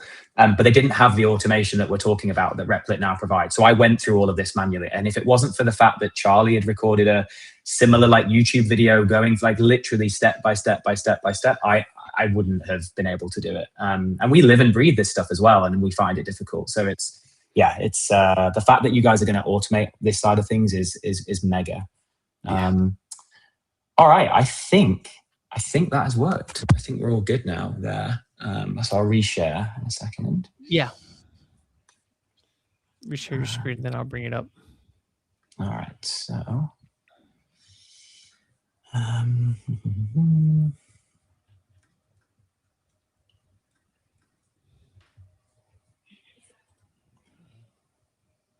All right, so we've got all greens on this page now, which is great. Oh, let's go. Oh.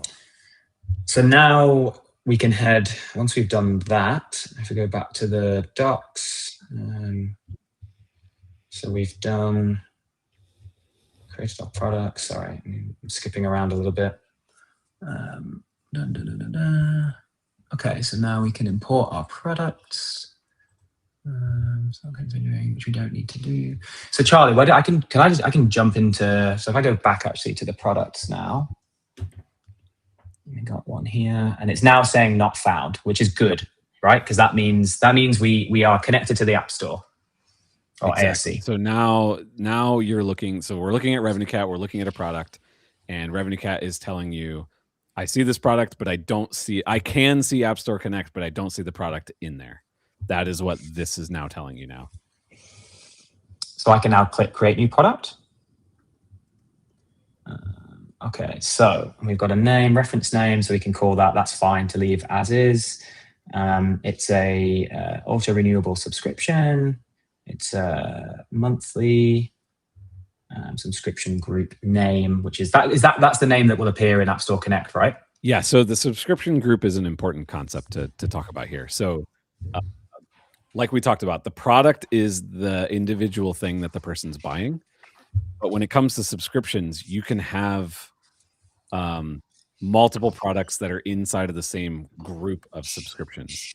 And you want to make sure that they all have the same group name, because if they live inside of the same group name, people can transfer between them. There's a lot of really complicated caveats and things to think about, but the important thing to note here is what I would do is, if you don't know what to do here, just call it Pro. And unless you have some cutesy name that matches your brand, but call it something and just stick with that unless you have a reason that you know about to give it a different group name. And that will make it easier for you down the road if they all exist inside of the same name, generally speaking. All right. So we've done that, and now the status has changed to missing metadata, which is again like a good thing. That means we just need to head to App Store Connect. Yeah. We're cooking. We're moving. Let's jump back here then. Let's go back. All right. So now if I go down to subscriptions, we should see, hey, a subscription group has appeared. So we've got a Pro subscription group. And if I click into that, we have our monthly subscription. We have the same status here, missing metadata. So if you click into this, we can now complete that. So we don't need to change anything up top. Charlie, just shout at me if I miss something or say something wrong as we're going through this. The only thing to point out maybe at the top is the family sharing thing. Yeah. That is just so that, inside of the App Store, users can have families. So like me and my partner and my kids are all in the same family unit. And that means that apps that turn on family sharing, any subscriptions or purchases they make are just shared with everybody. You can turn that on. Once you turn that on, you cannot turn it off. So make sure you truly want to have it on. But unless you have a reason not to, I generally would recommend you turn it on, because people really, really like that feature, and it's a good way to kind of spread the word a little bit. So, but just something to note. Awesome. All right. So now we can do the availability, which is the countries or regions you want the app to be and the subscription to be available in.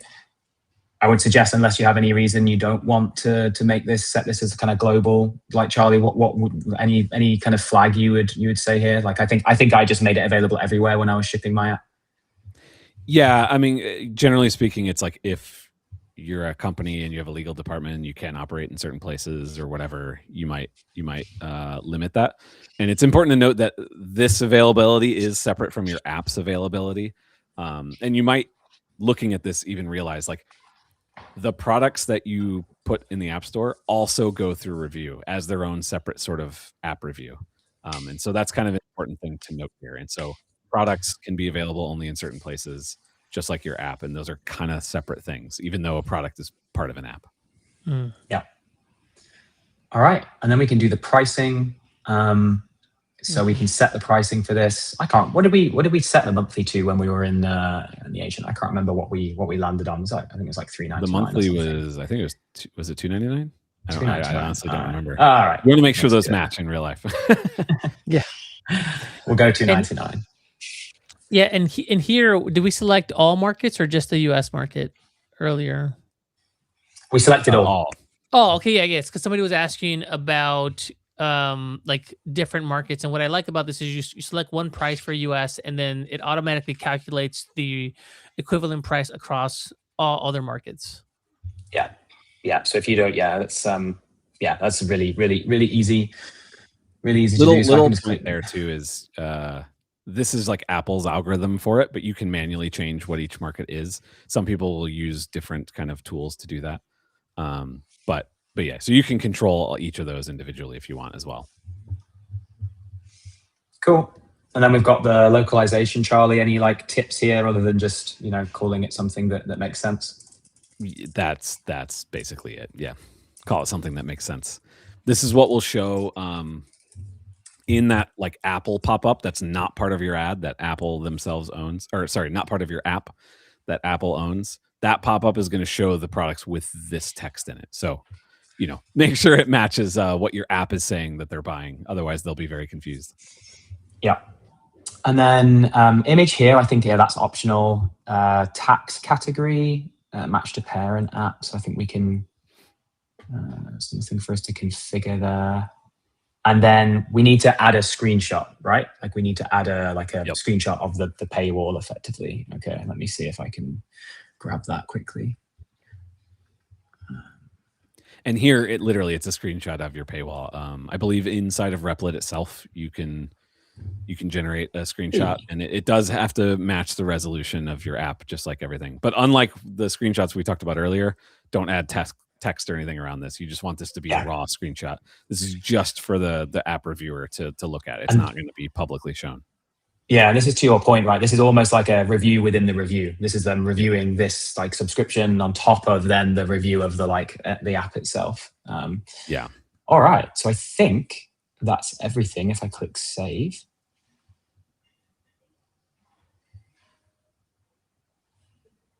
Okay. Are we good? Let's refresh that. Okay, we're still missing something. Yeah, go. Oh, you're missing it on the subscription group itself, which I don't remember. No, don't. Yeah, so there's localization here you have to add. I don't remember if that causes missing metadata, but it very well might. So this is the same kind of thing. This is what's going to show inside of Apple's pages about your app. Yeah, there you go. It switched to ready to submit. Amazing. There you go. Let's go. If we skip back, let's make sure this side works as well. So if we refresh the RevenueCat, there we are, ready to submit. Bam. Thank you so much, man. We're saving people hours and hours of frustration with all this. Thank you, Matt, for helping us drive, man. Appreciate it so much. Okay. That's okay.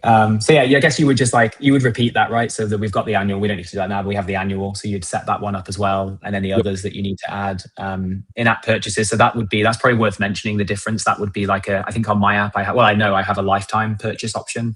So that you would set up here rather than in the subscription section. Anything else, Charlie, to point out? Yeah, I think that's it. I mean, there was, this is maybe a really small detail, but there was a grace period section in there, and that just has to do with if somebody's billing information failed, do you want to immediately take away their access or not? Honestly, I shouldn't have even mentioned it. That's something when you start getting to optimizing, you can start thinking about. For now, just leave it as the defaults. Yeah. Okay, just for fun, I clicked add for a review to see what would come up, but this is good to see as well. So when you do that, once you've gone through all of that, obviously we're now at that stage where we're kind of thinking we're ready for it to go to review. It's highlighting here the items that I need to go and resolve. So there's privacy policy, URL, other bits here that you can kind of just work through and resolve. I don't think we need to kind of go through all of these, unless Charlie, there's any there that you think. Well, the one at the bottom, you might be confused seeing choose a price tier. That's because the app itself has a price. If you're making a subscription app, most likely you want it to be free, and then your purchases are inside of the app. So you just set this to 0, right? Exactly, right. Because you can make an app paid up front, where they have to pay to even download it in the first place, and then availability for the app itself is going to be in here. There was a couple other ones. It looked like you did have to fill in that content rights thing, but just like we saw with the age or the kids availability thing, there's a wizard that it walks you through. So when you see these errors, you're just going to have to go into those sections like it said and make sure you fill it out. I guess we didn't hit save on the privacy policy URL, that kind of thing. Oh yeah, that'll be it. Yeah. Awesome. I feel like I've been through a workout, Manny. I wasn't prepared for this. I thought the agent was just going to do it all, and I feel like this has brought back horrible memories of January when I was wrestling with this myself, but I'm glad. One other thing too is if you go, and I could be wrong because Apple did just update App Store Connect, so they may have changed this. But if you go into, I think, app information, and scroll down to where the build itself is. No, wait, not app information. Maybe it's on just the very top one. Oh, the prepare for submission page. Yeah. Oh yeah, there you go. So underneath, go to the build itself. Underneath that, up. Sorry. Sorry. Right, so that's the build that we selected. Underneath that section, there's also in-app purchases and subscriptions. You need to include on the very first time you're adding a new product. You want to include that in your app submission. You can submit the product separately. So you could submit just the product that we created and have that go through app review. And then once those are all approved, then you can submit your app. But you can also just have it bundled into the overall review. But you don't want to skip that, because if you do that, you will get failed immediately because your app is showing that it has purchases, but they're not actually approved. Yeah. Everybody's giving you praises in the chat, Matt, saying well done, dude. I appreciate it. So to recap, we've got in-app purchases set up. Do we have everything in place to submit for review now? Yeah. So theoretically, perfect. you could submit that through. Like there was a few other errors, like the privacy policy. So just going back through. Again, like I think with all of this stuff, you can go back to the Replit agent and ask the question if you're struggling with any of those elements. It will help you. But yeah, so then you would submit for review. And maybe we can spend like 30 seconds on the process after that. So typically what will happen then is the status will change to in review. Once one of the Apple review team, App Store review team have a look, you'll typically, like I would say it's common first time round to get, or at least my experience, you're going to get rejected for something. They'll provide, you log back into App Store Connect, you'll get details on that, and then you have an opportunity to remedy either through like, if it's feature related, then you're going to have to go through that process of going back to the agent, compiling a new build, bringing it up to App Store Connect. If oh sorry, can you guys still hear me? I think my headphones just died. Yep. Okay, cool. Yeah, so you'll have to go through that process. If it's just like screenshots related or you've missed a link, you can remedy that just within App Store Connect itself, and then you can reply to the reviewer, so you can tell them exactly what you've done. And sometimes I think even they might point things out that actually are okay, or there can be some confusion. Yeah, Charlie's nodding his head. And so you just need to communicate that, right? You can just go back to them and explain. Yeah. Very neat. I did want to share one thing to show folks what it looks like when that toggle works. I think that's really, really awesome. So let me share my screen. And I hear a bit of an echo in the background. Can you guys hear me okay? Yes. Yeah. Oh, okay. Maybe when I was trying to share my screen. So let me share my screen here. Chrome tab. Okay, cool. So you should see this here, and we just dropped video, and here's my demo video, and you know, the part that you should have seen here. Now we got to figure out why that didn't come up for you, Matt. Is that once you submit your build to Apple Store and Replit Agent recognizes that you have a RevenueCat integration, you'll get this really nice button here where you can do all the stuff that Matt did and do it directly here within Replit. So you saw Matt do it the hard way. I got to do it the easy way here. And so you'll click on that and it'll set up this page. And before this, it asks you to drop in the keys that Matt showed you. But then you can just do all the stuff that Matt was doing in Apple Store Connect, do that here, and get that going, and then submit that, and then get this synced up, and you'll see it synced up here. So it's synced up with RevenueCat, and it's also synced up with Apple Store Connect, and it's all here in Replit. So that's what you should have seen. And if you're not seeing that, if you see that bug that Matt got, please let us know. But as you can see, like Matt did it the hard way. Like not only did they do a full marathon, we put it on hard mode for Matt over here. Great job, dude. But everybody else, you should be seeing this. If not, please create a ticket for our team. Matt, I think you're muted. Sorry, their items have died, so it's all happening. Oh. But yeah, that might have been on purpose, but I'm through that if I'm honest, because like of how tricky it's great that it's a Replit site. You're coming in, your audio's coming in a little bit laggy. Is that the same case for you, Charlie? Yeah. I think it's his setup. Oh, yeah, headphones. Oh man, too long even for the iPhone batteries, dude. Yeah. The AirPod. Awesome. No, it's still coming in and out, dude. You just want to go from your computer, Mike? Let's try. Doing this live is no joke. There you go. Yeah, doing this live is no joke. Yeah, absolutely, man. This is like so good. Yeah, if you know, we still have 250 people on the stream, which is crazy.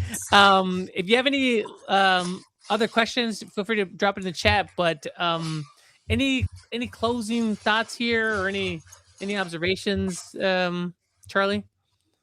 I mean, I think from us, the big thing is shipping. That's kind of our whole thing. Getting it in the store, find a way to celebrate. It can feel anticlimactic when it finally gets through after all this work, but definitely celebrate. And then, then the growth game kind of begins. If you're wanting to turn this into a business, and we talk a whole bunch about that, like we talked about ASO and running ads and that kind of thing.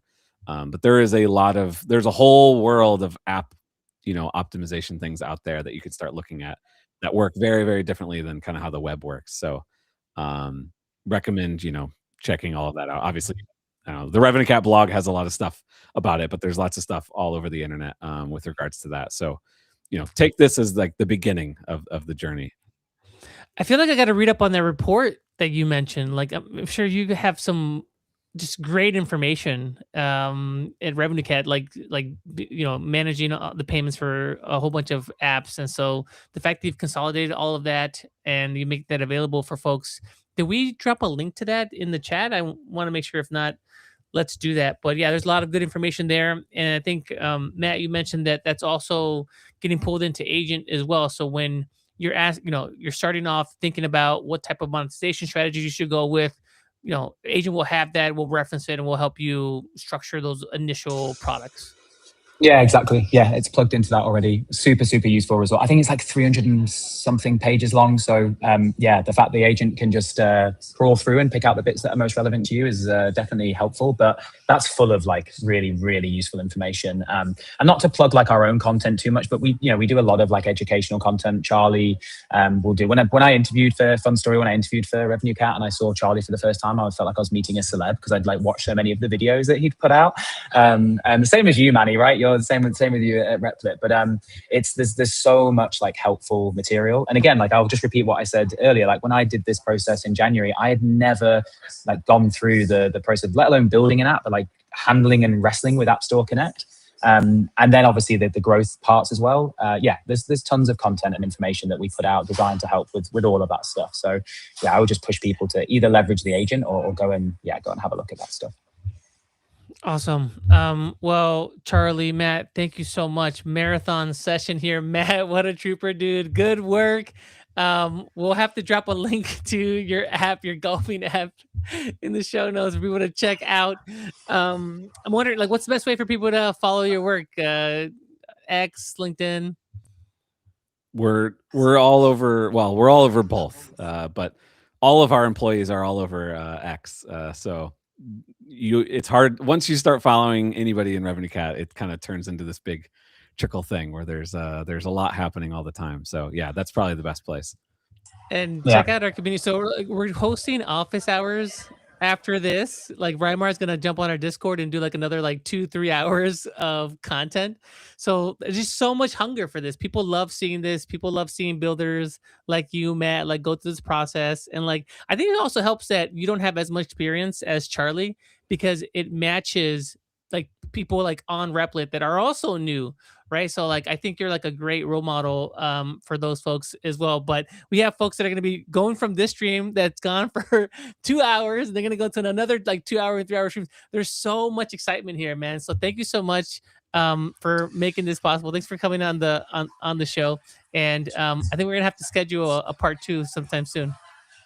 Sounds good. Manny, can I plug two things real quick? One is you saying office hours reminded me, we run office hours every 2 weeks on a Friday.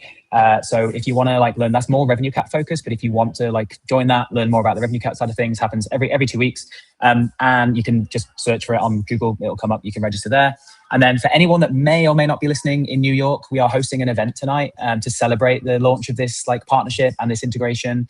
So we have, it's like there's a lot of people registered, but we can probably squeeze a few more folks in. If you say in the registration that you watch the live stream, then maybe you'll get fast tracked to being accepted. But yeah, we're going to just have an evening of like connecting like Replit builders and RevenueCat folks, and it should be a lot of fun. So if you're in New York and you fancy joining us tonight, we'll share the details and please register.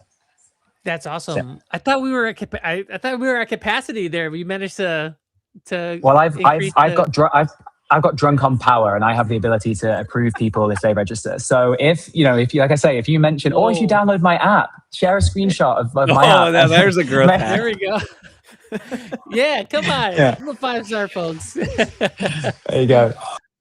Awesome. Well, let's do more of those. New York, I'm sure, is going to be big, but I think we can take it in the road to different spots. All right. So thank you so much. Thank you, everybody. Thank you, Matt and Charlie.